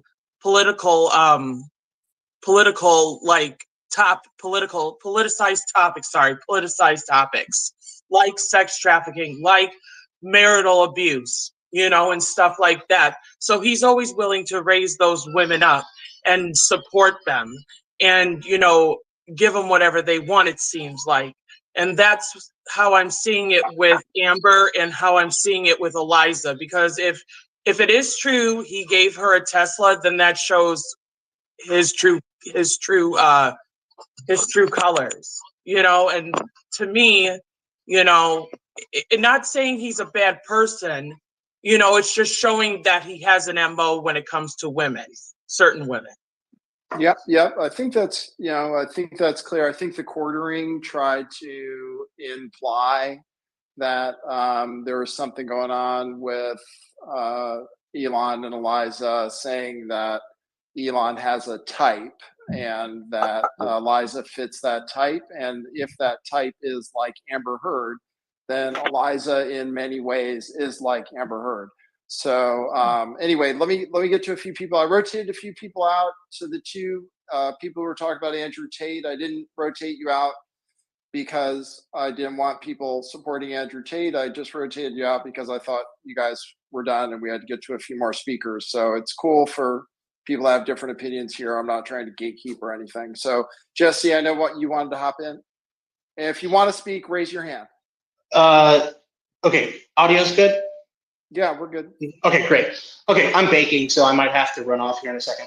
So the quartering thing about kind of like roping her in with Amber Heard is a perfect example. Like the last time I spoke, it was near the end of the last one, which was 6 hours. I don't blame anybody for not listening all the way to the end. But I talked about fracturing, and I absolutely think that fracturing is going to happen. It's not bad. Nathan, I think what you're doing is excellent.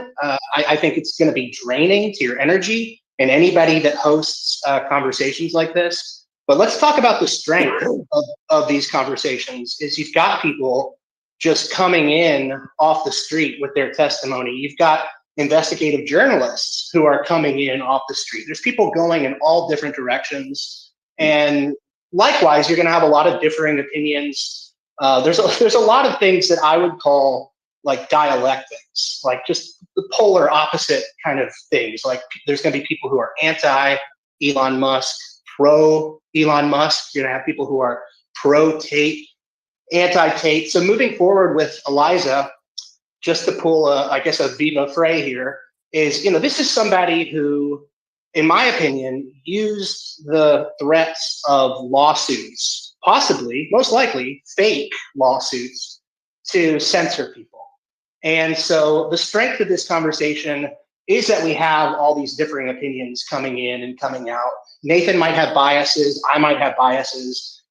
So when it comes to Ella Irwin inserting this ridiculous new privacy policy, just what I want to seed out there about these different dialectics and about people who have conspiracies or people who have branding issues because they don't want to be associated with conspiracies is how do we encourage all of that different investigative journalism without the claim that we're harassing Eliza? I think it's just something to kind of think about, to sort of simmer and gestate. And it's like, we're here and we're encouraging each other, but we're not saying, I disagree with you, but go make a video about that. Like, how do we do that? How do we say, with all due respect, I disagree with you about Andrew Tate, but I would love to see a video that you have on any, I think that's kind of the type of language that we're going to repeatedly find ourselves in. And I think that should be celebrated, recognized, and that's honestly all I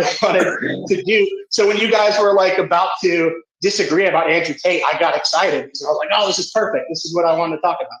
So that's it. Thank you for hearing me out, and hope you guys have an enjoyable, productive space. See ya. Thanks, Jesse. Yeah, we want people to definitely feel free. I want people to feel free to express themselves and feel like they're not going to get shouted down or called names or anything. And as far as the Andrew Tate thing goes, we were getting a lot of stuff from one perspective. Otherwise, I wouldn't have said anything at all.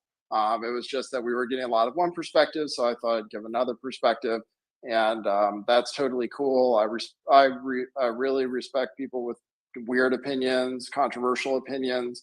I've had some extremely controversial opinions before, and I like it when people give me a little leeway. So we try to give people leeway here. So let's get through. We got some new speakers.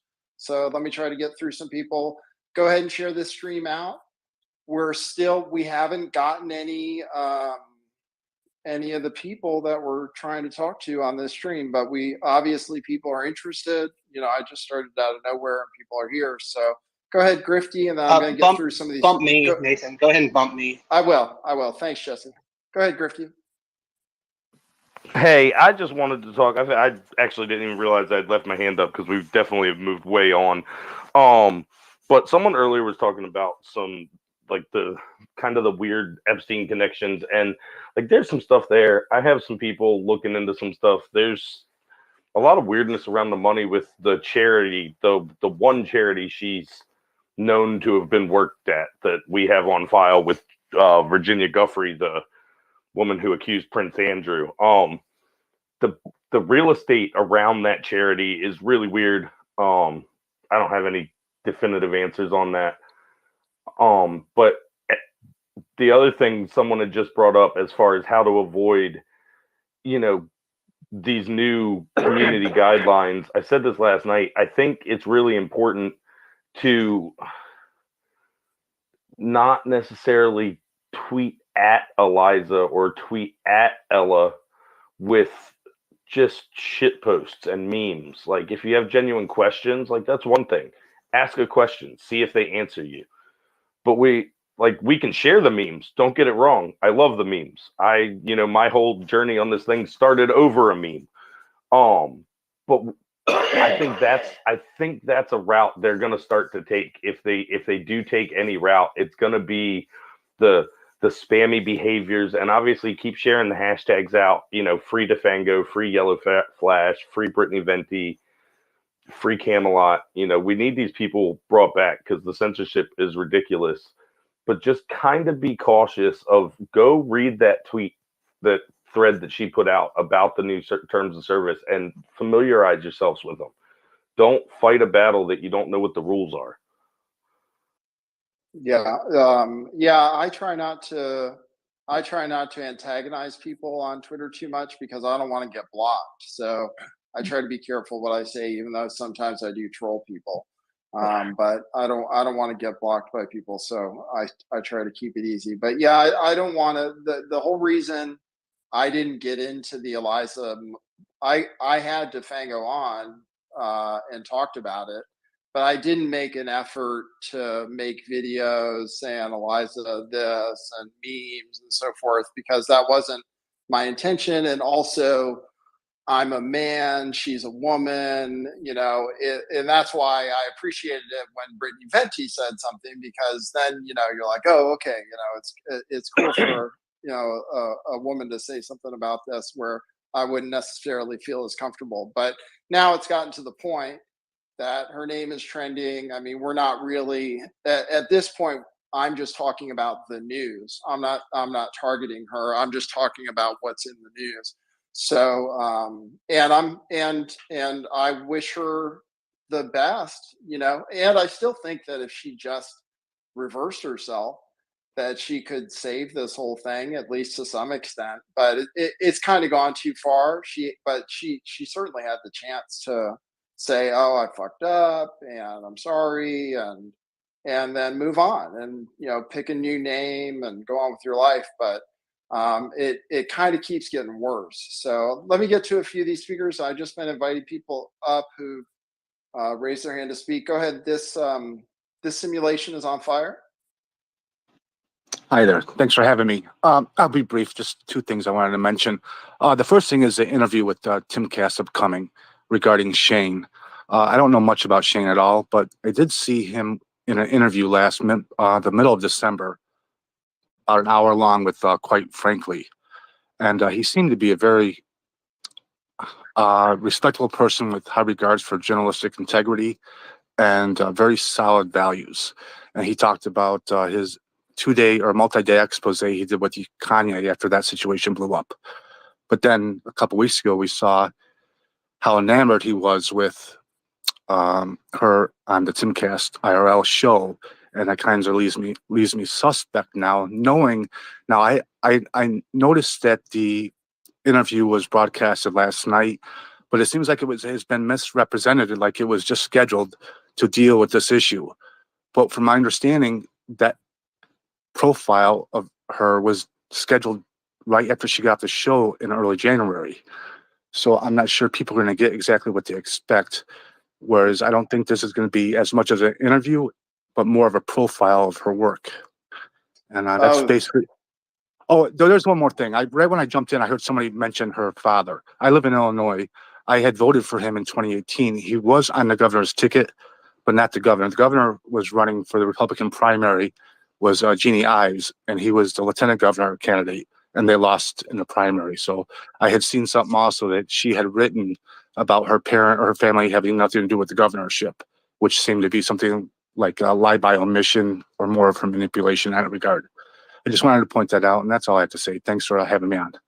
Hey, thanks. Actually, you brought up something that is, I think, totally relevant and actually connects to the way Tim Pool has been presenting his response to this situation, Tim Pool and Cassandra, which is that, they had it planned all along to talk about it, and they were just keeping it secret because they didn't want people to know when, the quartering was booked for our show, so you guys are wrong. You think we weren't talking about it, but we were on top of it. And the quartering got pissed today because he was like, no, we were like, he wasn't booked for the show to talk about this issue. He was booked for the show way in advance to talk about something else. And now you're saying with this Eliza Bleu piece, it makes sense what you're saying, that it was planned in advance, because what she brought up when she tweeted out about it was that it was Trafficking Awareness Month, right? So it sounds like it's an article for Trafficking Awareness Month that would be some kind of profile or puff piece. And and as far as Shane, I'm getting mixed reports. Some people are saying he did a great report on Kanye. I haven't read it. And so he might be good about Eliza. But I will say, guys, even guys that have great intentions and stuff, they can get fooled by women really easily, especially attractive, charismatic women. Look at the people that fell for Amber Heard and the people that fell for Eliza Bleu, So he could be caught up in her spell. And for people who aren't caught in her spell, like, they don't understand it. They don't get what people see in her. But she obviously has the ability, because of, her desires and stuff, to hypnotize people or to, to get in good with people, to charm people. It's probably part of her personality. So the article, now that you're saying it might have been set up in advance, it might have nothing to do with the censorship issue at all. They might totally avoid the question. So I guess we'll find out. Let me get to a few people. Go ahead, Cool Catch, you have your hand up. Hi, thanks for letting me speak. So I followed the Johnny Depp case for a long time, so I'm always cautious when I deal with Elon, because I know that he was Amber Heard's ex and things like that, and he was funding, I guess, for some part. I mean, I'm grateful that he didn't actually testify at the trial and stuff like that. So but when he took over Twitter, I was like, okay, let's be fair.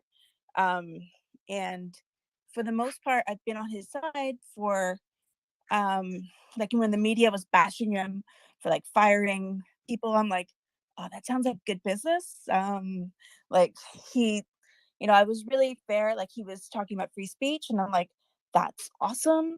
Like things like that. So I've been really fair. But when this Eliza thing came up, I'm like, this makes zero sense. It makes me so pissed.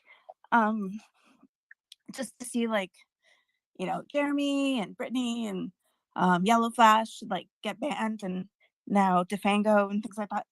And I'm like, this makes no sense. But I think one thing is clear is that like Eliza is loving this. She's loving the association with Elon, like, and like that email that she made or the tweet she made today, like, oh, he's a nice guy. Like, it was just so like, he's so nice. She mentioned it twice in one tweet. It was just so gross. So anyways, it's just been really concerning because when the media was bashing him for, for the fall, I was on Twitter. I was like, that's wrong. That's wrong. Like, that's not what's happening. But with this Eliza thing, I'm like, it is happening. Like, it's right before our eyes. So, but I don't know. I feel like it's a lot to do with Ella. And I don't know if you can separate Ella and Elon. Like, I mean, it seems like she makes her own decisions, but I don't know. But yeah, it's just been really disappointing, this whole thing, and just completely not what we thought we were gonna get with the new Twitter. So that's, but Thanks for that. yeah. I'll tell you where I lost faith in Twitter. I lost faith in Twitter when I found out that all the journalists that were releasing the Twitter files were all left-wing historical journalists. I mean, we got Barry Weiss from the New York Times, Matt Taibbi from Rolling Stones. Now who else? They have like 3 others. I believe Barry Weiss got kicked out, but I threw that hope like away a long time ago. Well, I thought okay, so I covered the Twitter files, and to be fair, Matt Taibbi is, they call him right wing now. I listen to him. He hosts a podcast with a guy that's pretty right wing, and his views are relatively. I mean, he's my favorite journalist, to be honest with you. But I am a little left. I mean, I'm not right wing, but still, I don't know that them not being right wing, because who would he give them to? Like who would he give them to that would be credible? Jim and Joe. Who? Jim and Joe Hoft. Oh, okay. Well, yeah, I guess so. Right. I mean, they're Matt right.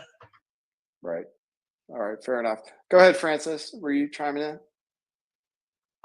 Yeah, so I'm a bit of a Spaces noob, so I just wanted to follow up on my comment earlier. I did kind of collected my thoughts on what I mentioned about Epstein and Robert Barnes' thoughts on this whole situation. His take was that the Epstein lawyers were trying to unzip a new space, like Me Too space, Amber Heard space, that kind of thing for litigation. And they have basically captured Eliza. And if you think about it, it follows somewhat well with how she came out, how she, like, one of her first comments was talking about litigation for something the rest of us probably would have thought like what the fuck are you talking about? They posted a screenshot of a video of you. So how does this even make sense? So it was, his thought was, she's kind of in this little bubble with these lawyers, and this is how all of this is coming out to us. Now, as far as Ella Irwin goes, that, like, how do you fire off 5 new rules for Twitter 2.0 that wouldn't have been accepted in Twitter 1.0. Like, it's ridiculous.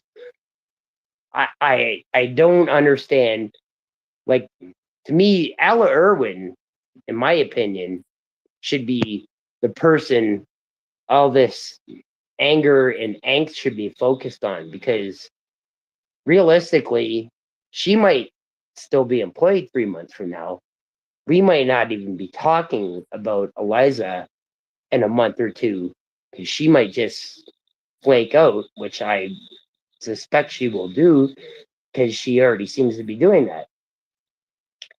And then, why isn't Elon somewhat more present? And then Robert Barnes, in the same broadcast, kind of defended him, because he has a whole bunch of legal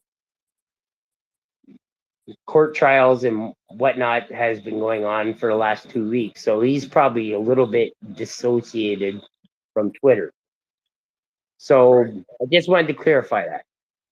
Cool. Thanks, Francis. I appreciate it. All right, go ahead, Griffcast. You with us, Griffcast? Your mysterious guest. Go ahead, TRRK. Yeah. Oh, okay. Go ahead. I'm here. Sorry, I was just working on something over here. I've just been listening in, and I just wanted to say, fantastic to have all of you guys here. I got to make sure I get that grifting in. So make sure you guys are sharing this out there with your friends. We're still trying to get Jeremy from the Quartering and a few other bigger people in here to give our thoughts. I actually made sure to send them a link to the space. Hopefully we can make it happen, right? So just take the time to make sure that you share this out with your friends, and then, definitely go check out Mr. Nathan Sloatman's go buy him a coffee thing, because he's obviously getting pretty thirsty hosting this really long space. So, much love. Thank you. Hey, I was gonna say something based on what you said, but then you got me distracted by talking about coffees. What hold on, tell me again, what were you talking about so I can remember, because I was gonna ask you something. Griffcast. Oh, you were talking about promoting the links out to people. Oh, that's what I was gonna ask you about. I asked Gabe Hoffman. You know Gabe Hoffman, that's why I was gonna ask you. I asked him to join this space.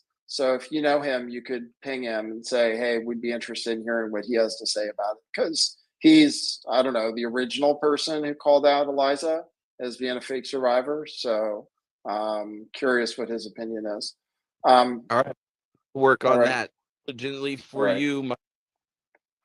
All right, cool. Yeah, and I'll go. I just wanted to say hello to Nathan and Tony Baloney. I've been lurking in your guys' channel for years. I mean, I'm wrapping up my 3rd year right now. Been watching you guys for about twice as long as that, but it's an honor to be here speaking with you guys. Oh, and by the way, I'm far middle, by the way, Nate. Far middle. Okay, got it. Cool. Far middle. That's good. Yeah, like you're an extremist, but in the middle. Right? Kind of more of a comedy show, anyways. I'm a libertarian, so generally everybody hates me. So yeah. Hey, I know the feeling. I'm mostly, if I take that test that tells you what you are, I come out as mostly libertarian and a little left. But mostly libertarian is how I come out. But people call, but the newspaper, the Daily Beast, they call me far right. Media Matters calls me far right. So whatever I say, that's how they're going to depict me. But I'm on the left of certain issues, and then anyway. Go ahead, TRRK. You've had your hand up for a while.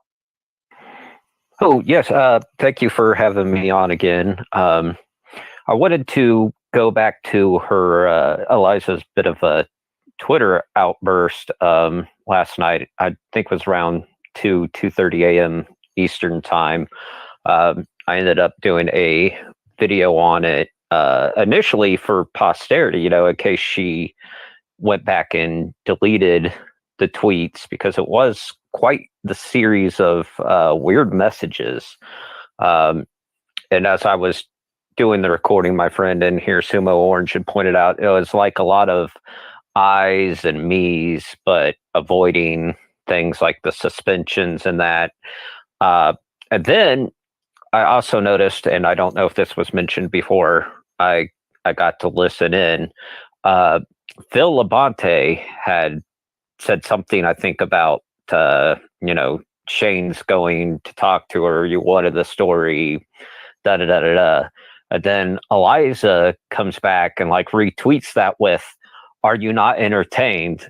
And that rubbed me the wrong way, because I'm like, you know what you're doing. You can't say, "Hey, I was working and da da da da da," but like, you know what you're doing. You know that it's spreading you out there. Now, another reason I wanted to bring up the video that I had made as I've been listening in, this video is kind of blown up for me. It's like over 7,000 views, which I never thought I would do. Like I mentioned last night, I'm an extremely small content provider, but the reason I'm bringing up that it's blown up for me is because there's also been a lot of comments, and yes, some of them unfortunately are ugly comments about Eliza, which is not where I wanted to go. I'm hoping that people will see that there are a lot of people that are genuinely happy that it's getting traction. Like Manuel himself commented something to that degree on one of my videos, and that a lot of people are hoping that it's going to bring positive light, with the trafficking, and that they're hoping that, it's not just slam Eliza, which is what I agree with. I'm not necessarily here to tear her down. Yes, I don't agree with her getting people banned. But if she is genuinely taking advantage of people, that I also have a problem with, and then it also comes to, did this stuff really happen to her, or is that part of her grift? And that's all I really wanted to talk about. It was a lot of I, me avoidance, but at the same time, are you not entertained by this? Yeah, I guess you wonder what her attitude is about this whole thing. Like, is it all just a game, or does she think it's funny if she's saying, "Are you entertained?" It's implying that she thinks the whole thing is just a joke, that she's just messing with people. And so, go ahead, Greg. Yeah, I just wanted to do this as a courtesy because I know that I've been a part of the spaces for the past couple of days. I've got to hit the Ricky Road, Nathan. Thank you so much for having me up on here. I'll probably be available tomorrow afternoon. So, I mean, if you guys have any questions or anything like that, because I've been following and digging up on Eliza and her background and all that stuff. So I know there may be some folks that may have some questions about something, or maybe ambiguity. Feel free to, send me a message here on Twitter. If I get too many of them, then I'll just briefly open a space tomorrow afternoon that I'll run. And Nathan, I'll invite you if you're available to address, like, if I get a shitload of questions. Sound good? Okay, cool. Sounds good. Thanks for all your help. You've been great. So, yeah, I am worried that, like, my wife has COVID and she's really sick, and I'm worried that I'm about to be too. And I've been doing this space, and I think I have to do my YouTube show at 5, so I'm gonna tune out for that. But I did want to see, who was still talking about this. I wanted to see, of course, if we get the attention of people who are central to the story. It looks like we didn't with this stream so far today, but we can keep going. I might Wait, need real quick, ahead. Nick. Nathan, I'm sorry. Have you ever had COVID before? No. So I have. I mean, symptoms are very light for me. I oddly have had it 3 or 4 times. I don't know why. I don't go anywhere. All I do is work. I'm home all the time. But the symptoms are generally random fatigue, random nausea, loss of taste, loss of smell. And yeah, it's weird. Like when 1 minute you're fine, 1 minute you're tired, 1 minute you're fine, 1 minute you're nauseous, 1 minute you're fine, 1 minute you want to go to sleep. And I never ever take naps. And I mean, we'll call it Ivan Drago. Starts with an IV. But if you search up Ivan Drago online and look up for a website called Push Health, PUSH Health, that's where I went to get it. They I don't know, they have a literal page where you can request specifically for it. You do like an online appointment. It's $69 for that appointment, and then they'll actually transfer your script to a pharmacy that they have already verified would be willing to fulfill a script for Ivan Drago, and it worked for me. So the first 2 times I got it, first time it took 4 weeks to get over. Second time took 3 weeks. The third time, that was the time that I actually took Ivan Drago, and I got over it in 5 days. Yeah. All right. Cool. Yeah, I'm starting to fade a little bit. So what I'm going to do, I see a few people requested. But what I'm going to do is tune out of this space, and I'm going to get ready. I do a show on YouTube. You can follow me there. I'm Lift the Veil. You can find the link in the description on my page.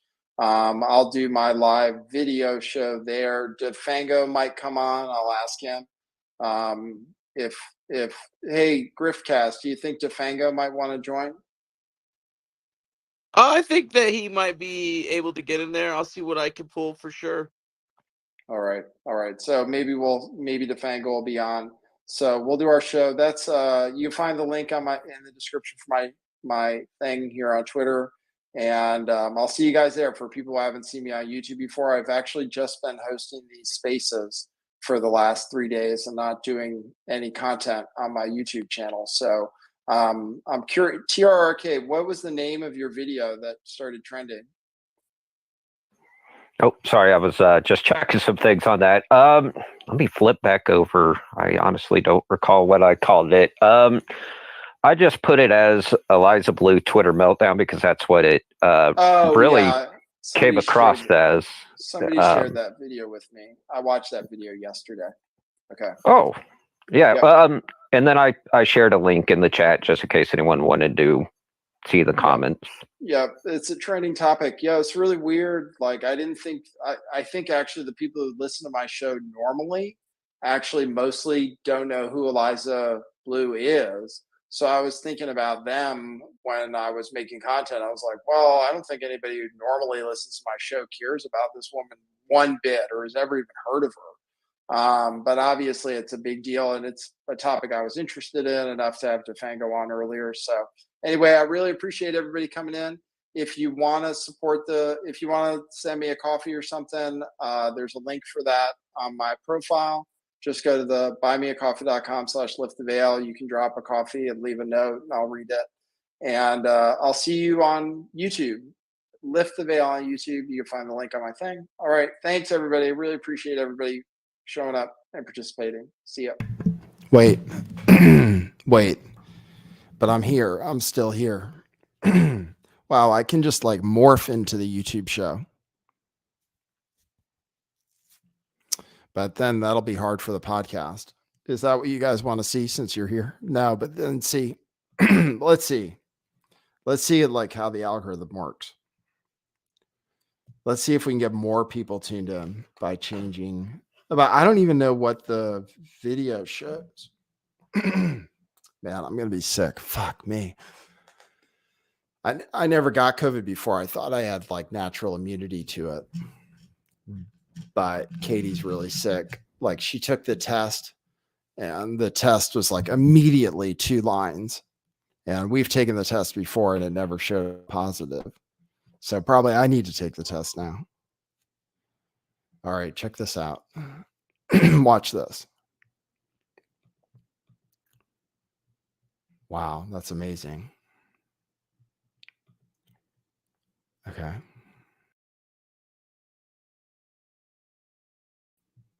There I am. Look. Here I am.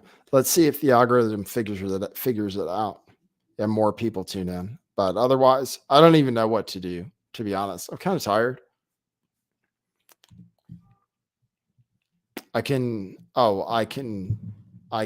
tweet this out Maybe I'll just do, I don't know what to do. It's good to see you guys. Hey, I'm Diamantra Beats.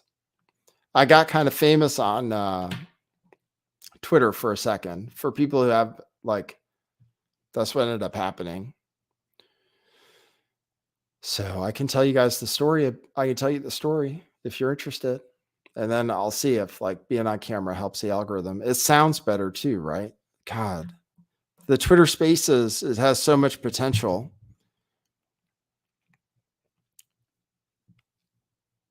Maybe I'll just do a live show now. I can always download the audio and cut out the portion of the show where I do the podcast. But then people aren't going to know, right? People got a notification for this, but they didn't know it was me. They saw the Twitter Spaces. The audio wasn't that great. I have to make content for YouTube. Look, people have been getting famous doing content about Eliza Bleu. And I was like, who cares? I cared, but I didn't think you guys cared. And as a matter of fact, I don't have that many people tuned in that were listening to this particular thing. So people didn't care enough to listen to the Twitter Spaces. I made some new friends. I'm friends with DeFango again, even though we were frenemies before. In the past, we've been frenemies. And people still hate him. I know people that still hate him. But he did get banned from Twitter, and that's not correct. It's not the right thing.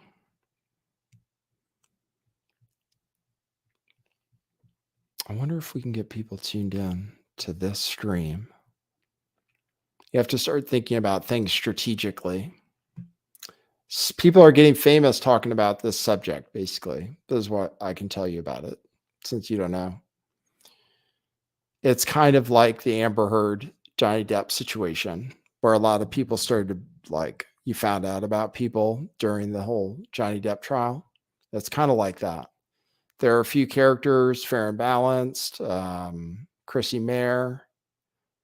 They didn't show up for my space today, though. So I might have, like, lost my popularity. The spaces got smaller since the first one. Maybe I let too many people speak. I don't know. But it has potential. We had Viva Frey joined the first stream. And I literally just went live out of nowhere. Like, there were over 600 people there at one point. And I think, let me see. I'll look at the statistics.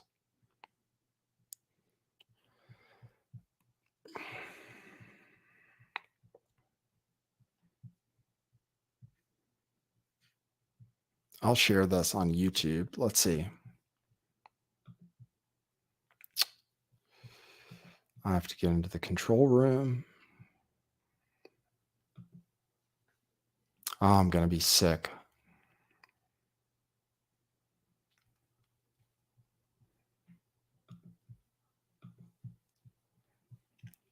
We're gaining viewers. Diamantra Beat says, post polls on Twitter to decide on Twitter Spaces ideas. Okay, sounds good. Yeah, I have a few ideas actually for Twitter Spaces. I actually have some ideas. Because the died suddenly situation is actually being debated, like by people like Cernovich, for example, and this other guy, Ron Unz, who's kind of a Holocaust denier, who's like written some really interesting stuff, at least, about Holocaust denial. Ron Unz. Apparently he says that people aren't dying suddenly. And I'm talking to this other person who's like a debunker, who's this, maybe I shouldn't reveal who I'm talking to. There's this guy who's like a debunker now on Twitter, and he goes after like Steve Kirsch, and I'm actually talking to that person just to see what it's like. Like, I want to know what the other side is. I want to know what the other side of the story is. I don't want to get too locked in. So I noticed Cernovich was saying, oh, people really aren't dying suddenly, and people always died suddenly. I'm talking to this other guy who's like, excess deaths aren't up in the United States or in Sweden or in Italy, even though they're up in these other places. So people have all kinds of different data and statistics.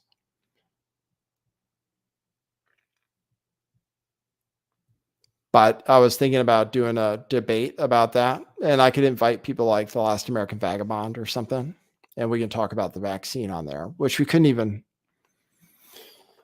I don't know if we'd be able to talk about it on YouTube, although we'd be closer to following the rules if we. Here, I'm going to share this. Let's see. Then people can get tuned in. I don't know if I'm not live on Rockfin.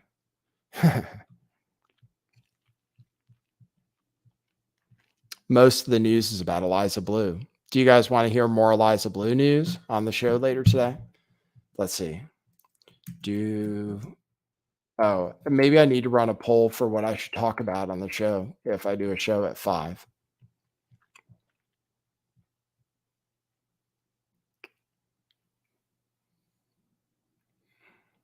You should follow me on Twitter, though. Twitter Spaces is interesting. It's just like this topic is trending.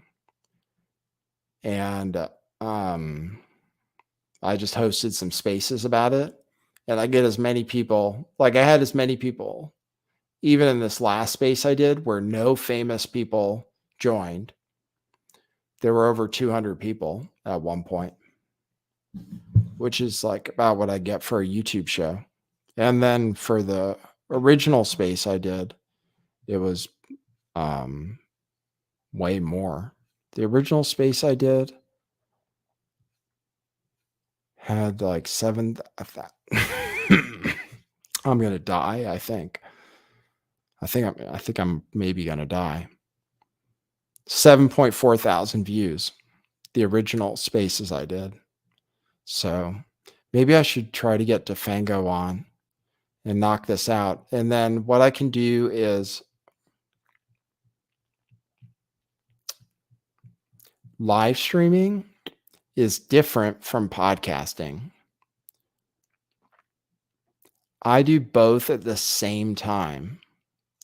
Most people don't do that.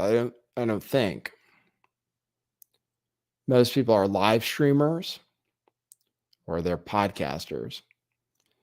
I guess Tim Pool probably puts out a podcast of his show, but it's different. Like Brittany Venti is a live streamer. She goes live for like 5 hours and just talks about nonsense. Free Brittany Venti, but she does talk about nonsense. I tried to get her on my show. I'll share this.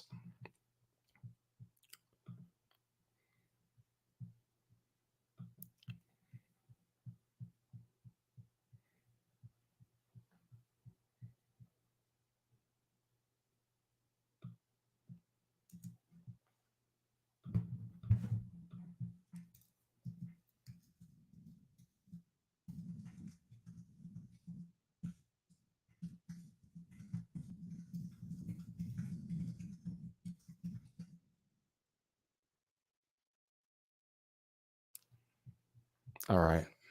Now what I'm doing is live streaming. And I'm putting out desperation tweets. I was like, come on, tune in. We got it up to 87. We're going to see if the number keeps growing. I look at it as a challenge. It's like, oh, let's see what we can do. I'm not even live on other platforms either. I'm not live on DLive. I'm not live on Rockfin. So I can't even get as many people call in. Let me read my super chats, my buy me a coffees. These are ones people left me on Twitter.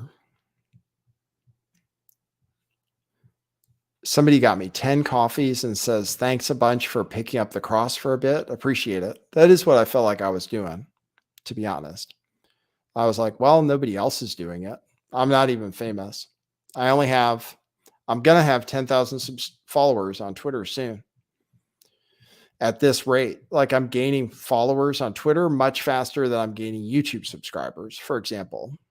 So this is why I was like focusing on Twitter Spaces for a second. I was like, oh, it's kind of going well. I better ride this wave. But now this last space. So next time I'll be ready. Next time. But I met some people, met that umbrella guy. I told you Viva Frey came on. He doesn't follow me yet, but that umbrella guy does. He did a bunch of stuff on the Johnny Depp trial. I'll open up the phone. People can call in. I haven't heard from anybody in a while. Let me get... I'm going to be sick. Unfortunately. I got an interview request too. Somebody with like a super small podcast. His profile says autistic and then everything else. So I was like, okay, well, I'll do that. I just said yes automatically because he was autistic and I sympathize.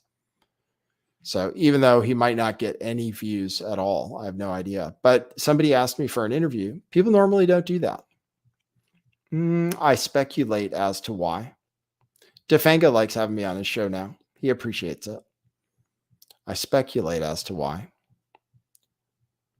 I'm a little different, I think. I'm a little different. I'm not right. I'm not right. I'm not left. I'm not totally libertarian. I'm not like the right kind of Christian.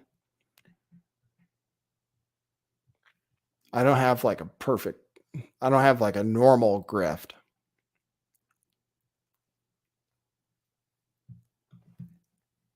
All right. I was going to open up,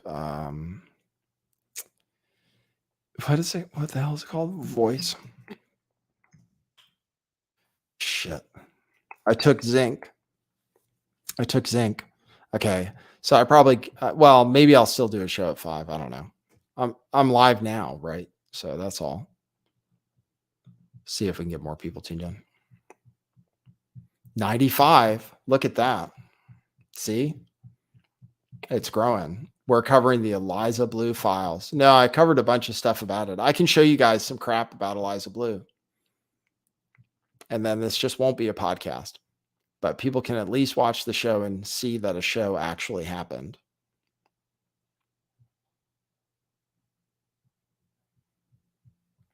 Oh, hey, Griftcast. Okay, yeah, we can get Defango in for a second and give an update. Hey, Parody Bear. Says NASA stuff. Yeah, that's right. I got one of my earliest videos was about the moon landing. Actually, that got me my first interview ever in YouTube history. Was a video about the moon buggy, the lunar roving vehicle, where I found that it was modeled on a Jeep Willy. The whole design was based on a Jeep for some reason. So I found that out. And then I realized that we couldn't have possibly gone to the moon. But I wasn't a flat earther yet. But somebody invited me on a flat earth show for like a 3-hour interview with Patricia Steer, who everybody said was in the CIA. Flat earth and other hot potatoes. That was my first interview ever. I've hardly done any interviews. Jelena says, keep going live to document your COVID reaction. Yeah. And document my COVID infection. Yeah, I could do like 24-hour. Just like you watch me like go downhill. Katie says she doesn't have a fever, but her throat is like really sore. She can't talk. So I had to go pick up some stuff from her from the store today. But yeah, everybody wants to know. Yeah, I never got it. I thought I was immune. So, but something's gone. Something's going on. So let me get, so the news is, do you guys want a summary of the story? That'd probably be helpful, right? Okay, let me do this. I'm going to start the podcast now. Okay, how do I mark the time? Hold on. Let me like play something really loud so that okay, let me do this. This is so I can edit it easily in the future. I'll have to mark the point where I want to cut it So I'm going to do this. There, hello. Okay, great. I'm going to do that. And I'm going to play something loud. Let's see. Our laws as it pertain to substances are draconian and okay. Now the podcast starts. See how I did that? So we're going to talk about Eliza Bleu and her, oh boy, I'm thinking about Rockfin now. Now I feel bad for people on my other platform. They can figure it out. It's this, the video is still available. I'm starting the podcast now for the third time. Eliza Bleu. Have you heard of her? Everybody's talking about her. Okay. Literally everybody.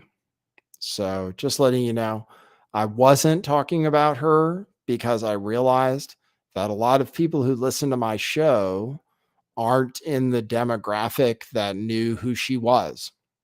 So I did bring DeFango on my show before anybody, and DeFango can confirm this, that you guys on this show were the first ones to hear from like a YouTuber or anybody about, oh, I'm sorry. Mersh and Nightwave were calling Eliza Bleu a grifter. I forgot.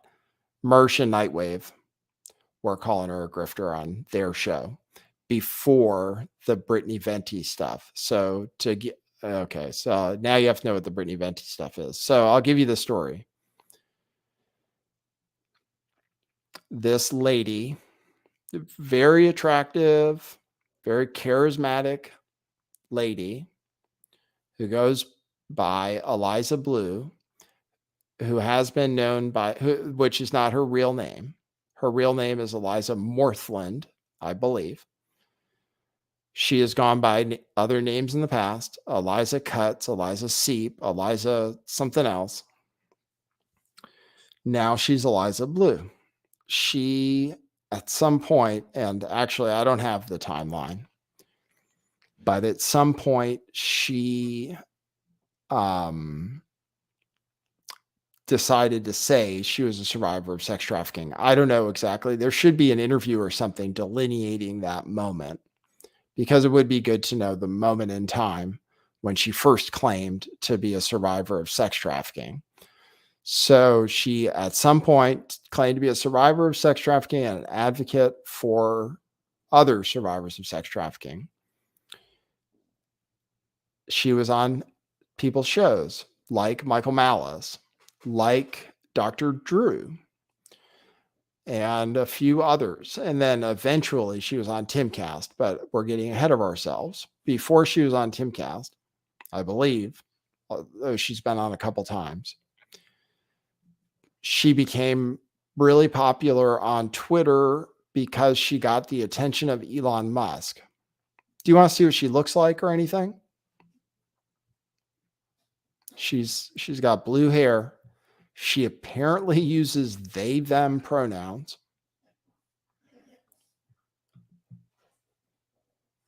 Let's see, Eliza.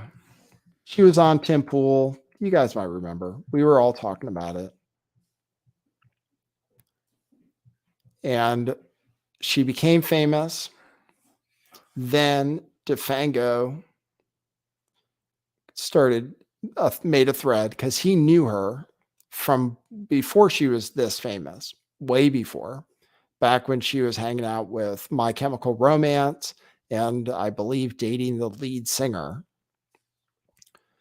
So he knew her from back then and didn't have the impression that she was being trafficked during the time that they knew each other. He knew a little bit about her timeline, enough to know that she seemed to be misrepresenting her age when the trafficking supposedly happened. So he caught her, DeFango basically caught her in a lie. And pretty much, that was my read on it. That's why I had him on the show. DeFango seemed to have caught a snag in part of her story, which was like she was 17 when she said she was being sex trafficked, and DeFango determined that she couldn't have possibly been 17. She must have been 21 or something when she said it was happening, because she moved to LA after a certain time. So he had some kind of definitive evidence, also based on his past experience with her, that she was misrepresenting something. All right. So I had him on. She went on Tim Pool. Nothing happened. Okay. Nothing at all happened. She was on Tim Pool. DeFango had his thread out. People were looking at the thread. People were sharing the thread. But overall, nothing happened. Then Brittany Venti, who you've also maybe never heard of,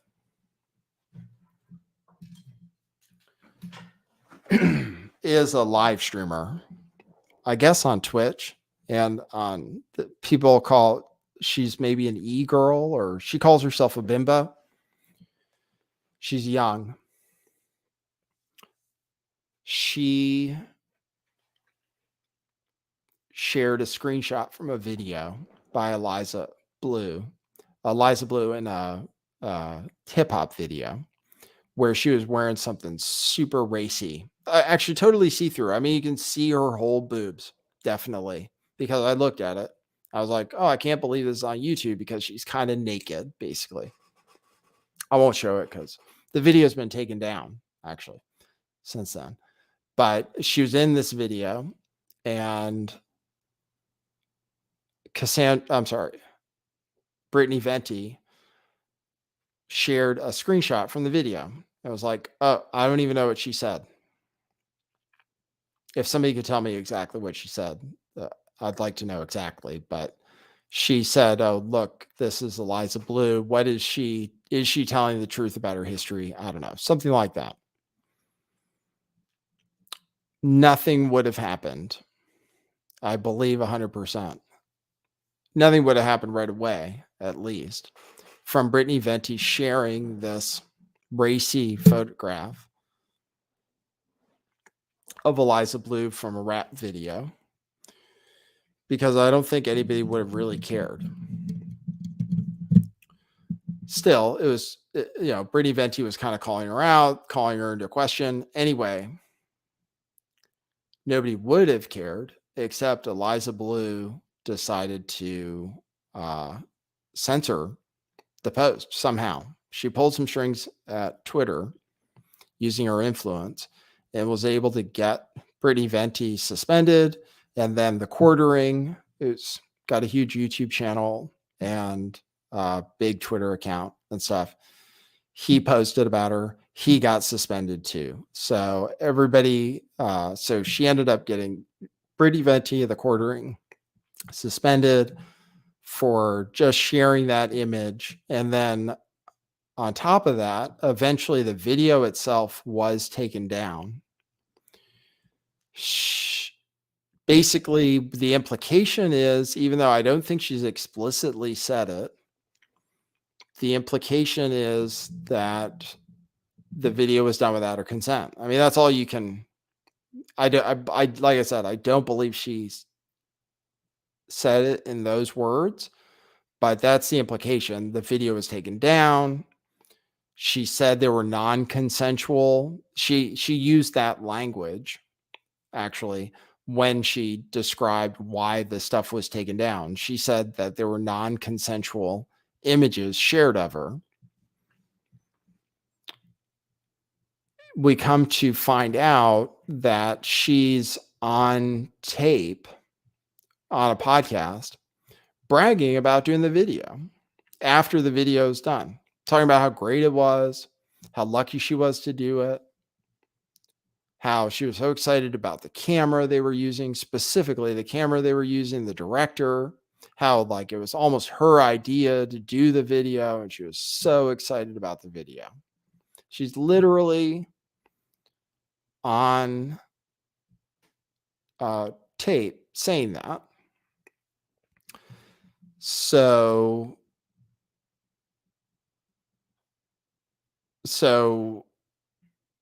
You realize the problem, right? So she's on tape saying it was something that she wanted to do, and then these people got banned for something that they said was non-consensual. So it doesn't make sense. Doesn't make sense. People started talking about it. Various people have been covering it. Defanga being one of them. Fair and Balance, Chrissy Mayer, bunch of other people kind of making a name for themselves talking about this thing. And if you were tuned in for the Twitter Spaces, and then like people talking about it on Twitter Spaces too, like Viva Frey is interested in it, Viva Fry, and a bunch of other like really famous people, big channels, big outlets, all that stuff. They're talking about this issue, mostly because of the censorship, but also because people think that she might be lying about being trafficked in the first place. And then she's inappropriately like pulling strings at Twitter and somehow at YouTube to get people silenced. So people are really pissed. Pisses me off. Well, even though I was frenemies with DeFango, I'm still happy to see him gain some kind of respectability. I believe in people being able to redeem themselves. And DeFango certainly has that right. And he's been around the internet long enough to make plenty of mistakes. But DeFango got banned from Twitter just the other day, just yesterday. So I was on the show to talk about it. So I might bring him on and he can give you guys a little insight on it. And then I'll figure out what to do with this video, if I cut it up or what, to repost it so people have an idea about it. But let me bring on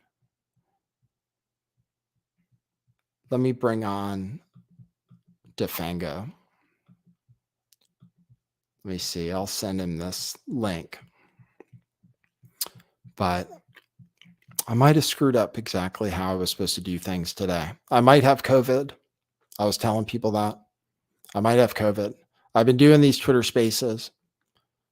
Sorry, this is the podcast, so I can't remember what I talked about before. There's a long version of this video on YouTube, which has the Twitter Spaces from today and also this segment. I don't do my marketing correctly. I don't market things correctly. People are actually getting popular talking about this, but I haven't made any videos about it. I don't know what I'm doing. I really don't. Let me invite DeFango. I think I'm going to die too from COVID. Okay, where's DeFango? I'll send him a link. Thanks for joining me. If you want to support the stream, go to buymeacoffee.com/lifttheveil. If you want to check what I've been doing while not on YouTube, go to Twitter and check out those Twitter Spaces. So, but like I said, I felt like I fucked up with the promotion of this video. I don't know whether to just like, if I go down and go live again, it won't send out a notification. Like, I totally fucked things up to do this Twitter Spaces thing. I shouldn't have. Anyway, enough regrets. Let me see. Let me send DeFango a link. But the good news is stuff has been going on Twitter. Make sure you're following me there. It's an interesting platform. For the Twitter Spaces are very interesting. And we have been talking about some interesting stuff.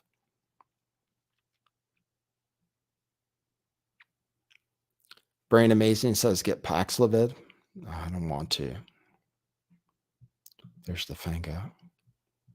Hey, DeFango. Good evening, Senor Nathan. How are you doing?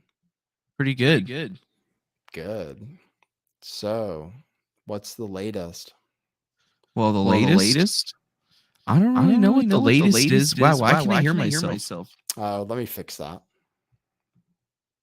I have like a special audio setup. Don't you use a Mac? Yeah, I use a Mac.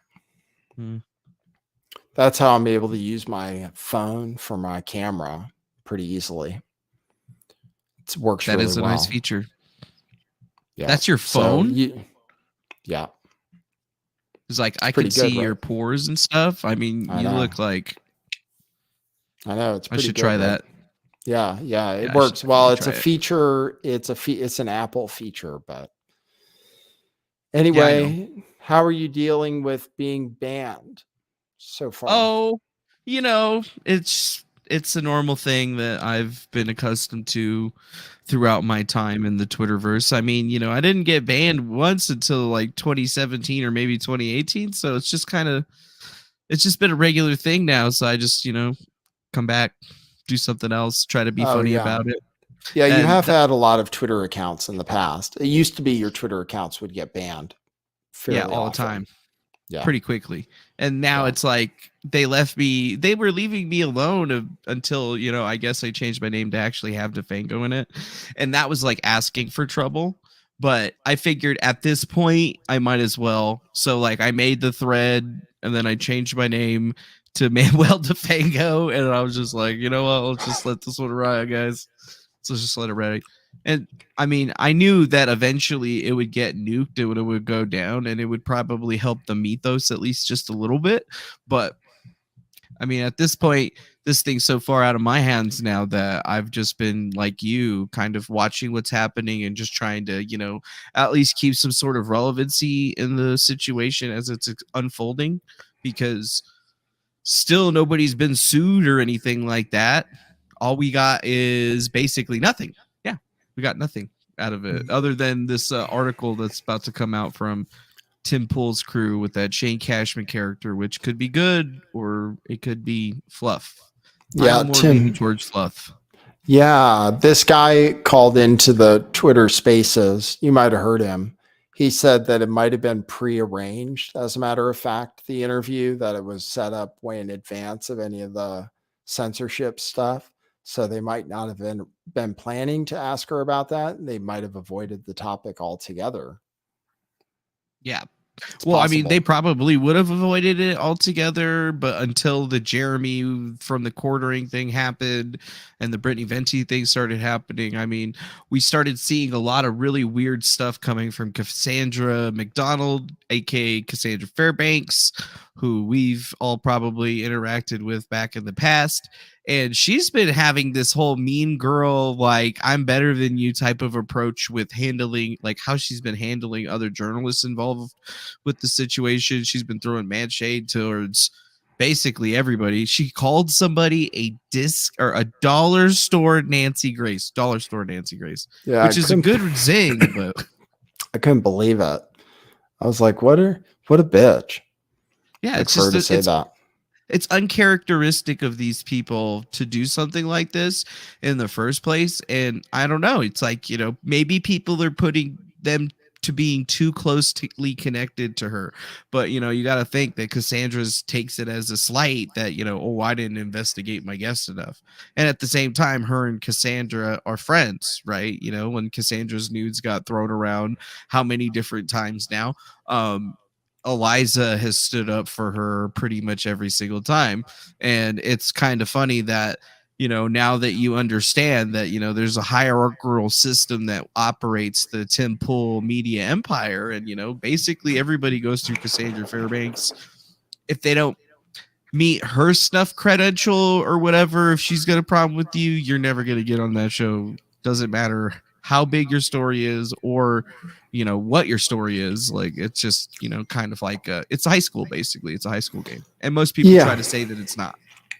Yeah, I mean, you know, they have on people that they like. So, and I kind of know, I don't know. It's possible one day if I become more popular that they'll have me on, you know. Like, I understand them not having on people who aren't popular. No, yeah, for sure. So like that's normal. But they hate conspiracy theorists. I mean, I know that. So they probably just wouldn't like me based on some of the things I believe. So, but who knows? I don't know. I don't want to say like just all negative things about Tim Pool because he works really hard. I really respect a lot of the things he does. He's just a gatekeeper now is all. So people expect things of him. Yeah, they've made quite the name for themselves. Like now they're the media or whatever. They're the big game in town for the alternative media. So this will be a very good example, I guess, of what they're going to be doing in the future. So like how they handle this is either going to be really good or really bad, and we all get to watch. And so far, like they've built a fantastic media empire. I'm learning things to do every single day and applying it to my show. That's why we got the Griffcast going, we're getting the donations, the cash apps, we got all the little sayings. Heck man, I even got Coffee Brand Coffee Bro now. How do you have Coffee Brand Coffee?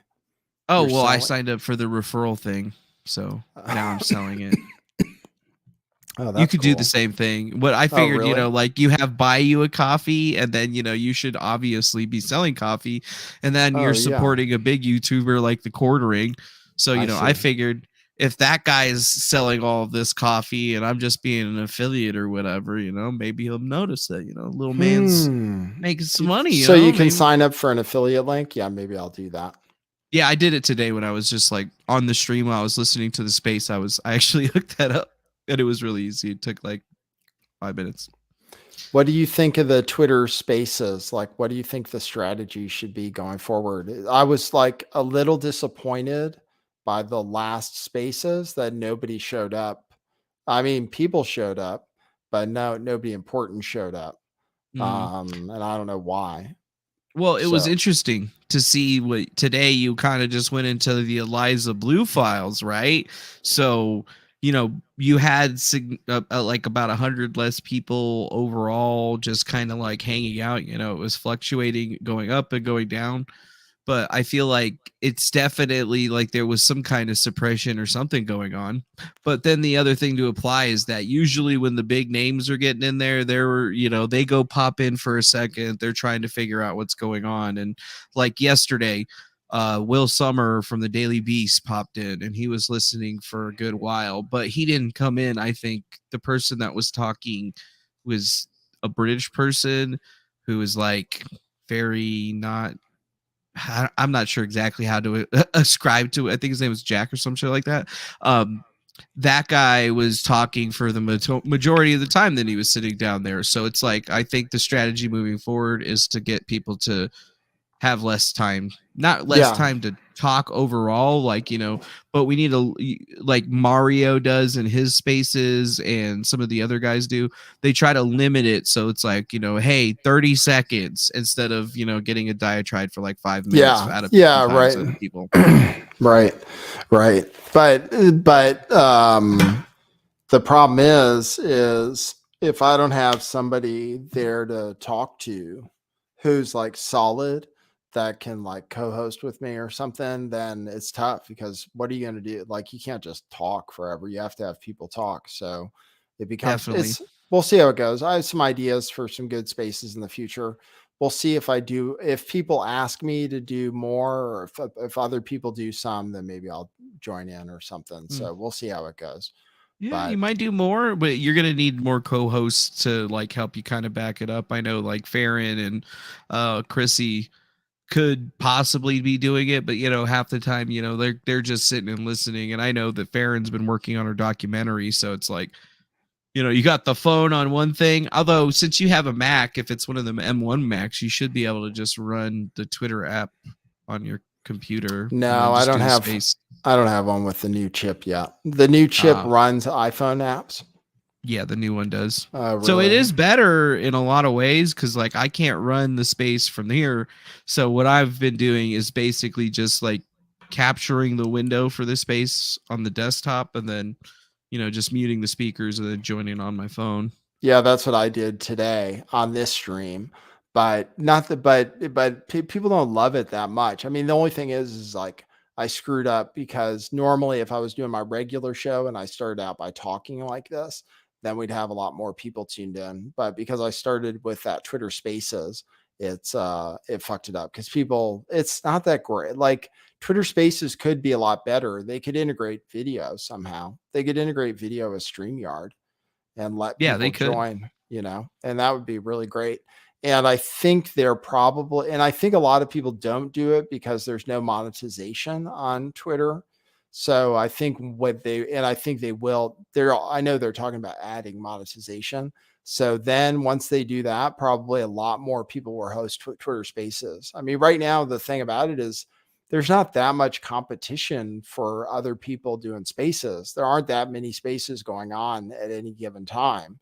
So there's a lot of opportunity to host good spaces, but you have to have good people show up. And also, I think people just don't do it because, like I said, the monetization thing, and they already get a lot of traction on other platforms like YouTube and stuff. So most of the YouTube creators just said, oh, they'd rather just make YouTube videos.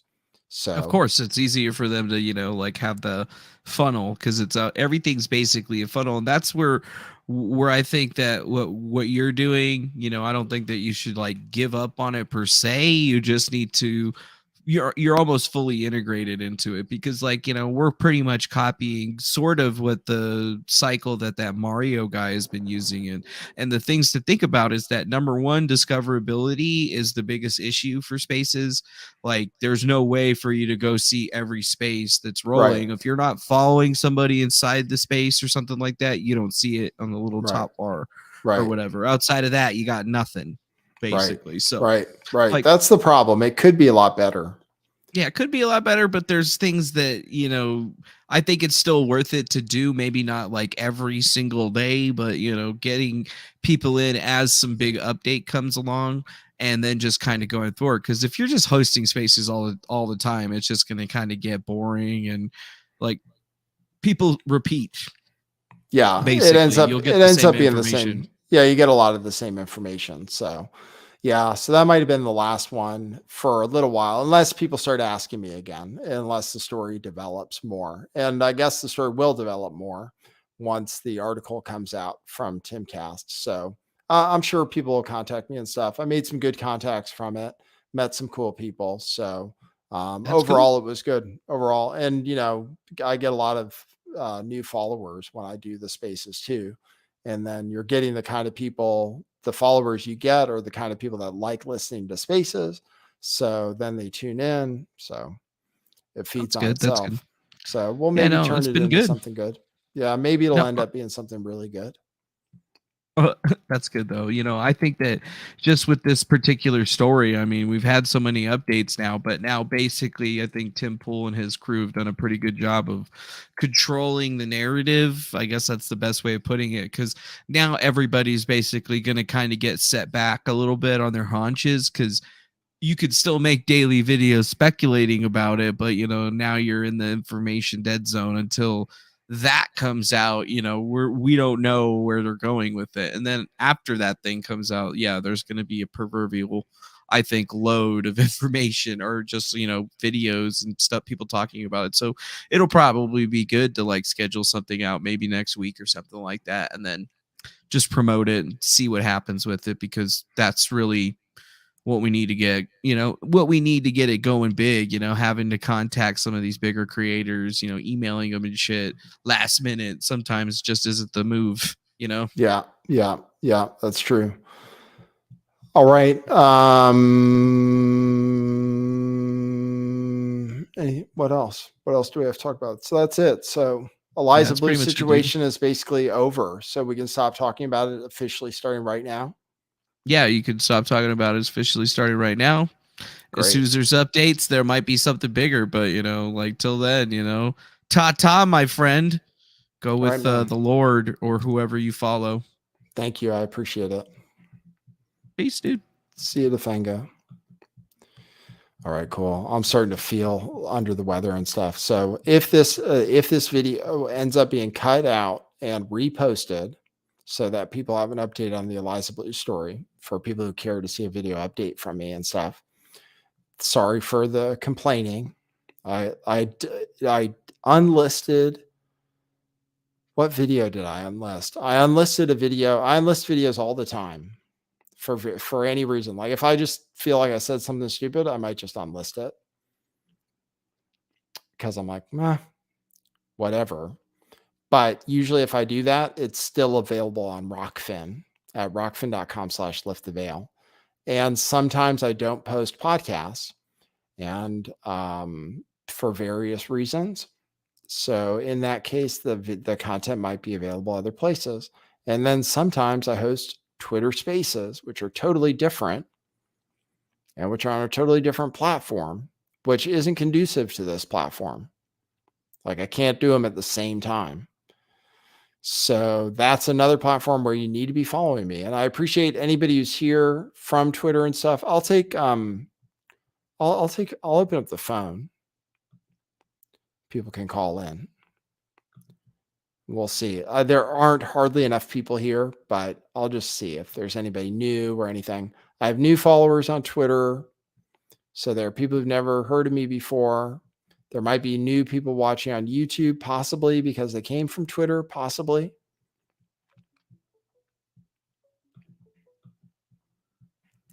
Hey, you're on the air.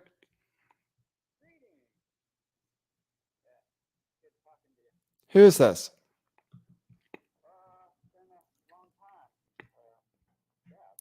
Hey, what's up? How's it going? Yeah. What can you tell us? What can you tell us about your life?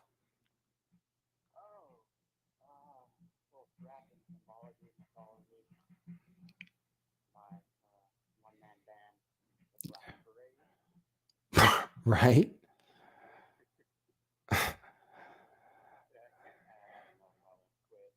Yeah. Well, that's cool. So what do you have to tell us today?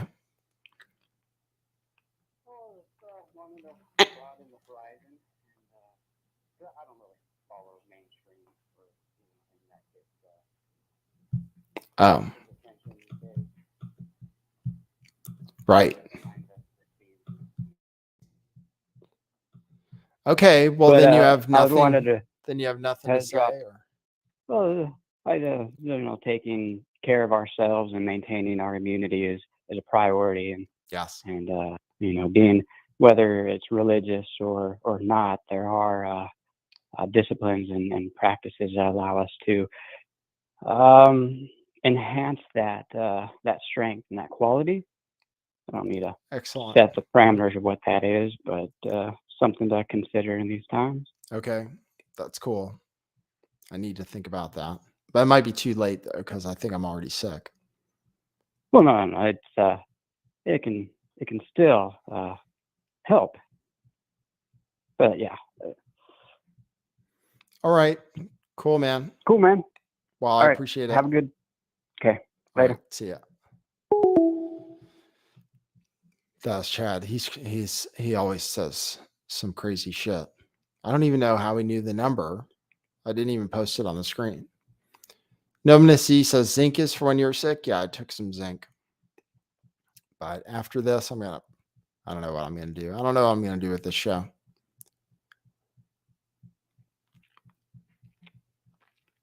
We'll figure it out. Hey, Jack Tarlat, what's up? I know you from Twitter. Sorry about the audio, guys. I see you guys' tweets or messages about it. It's because I changed the microphone for Defango and I didn't change it back. So sorry about that. Make sure you're following me on Substack. I'm going to think about what to do. It's 4:30. I normally do a show at 5. I totally fucked up the show. So that's the way it goes. If you want to support the show, go to buymeacoffee.com/lifttheveil and support the show. I would really appreciate it because because I fucked everything up for the last few days because I've just been doing the Twitter Spaces and I just fucked up today's show. So if you're watching now, it'd be cool if you went to buymeacoffee.com/lifttheveil and dropped a coffee or something because I actually have not done anything to get coffees the last few days. So I've been trying to do the Lord's work, but sometimes it's difficult. All right, I'm going to go. Then I'll figure out what to do. Thanks everybody for tuning in. Good to see you. Sorry for being grumpy. I appreciate you being here if you came to the channel for the first time. And I'll be back. I'll do really great content. And for now, that's what it is.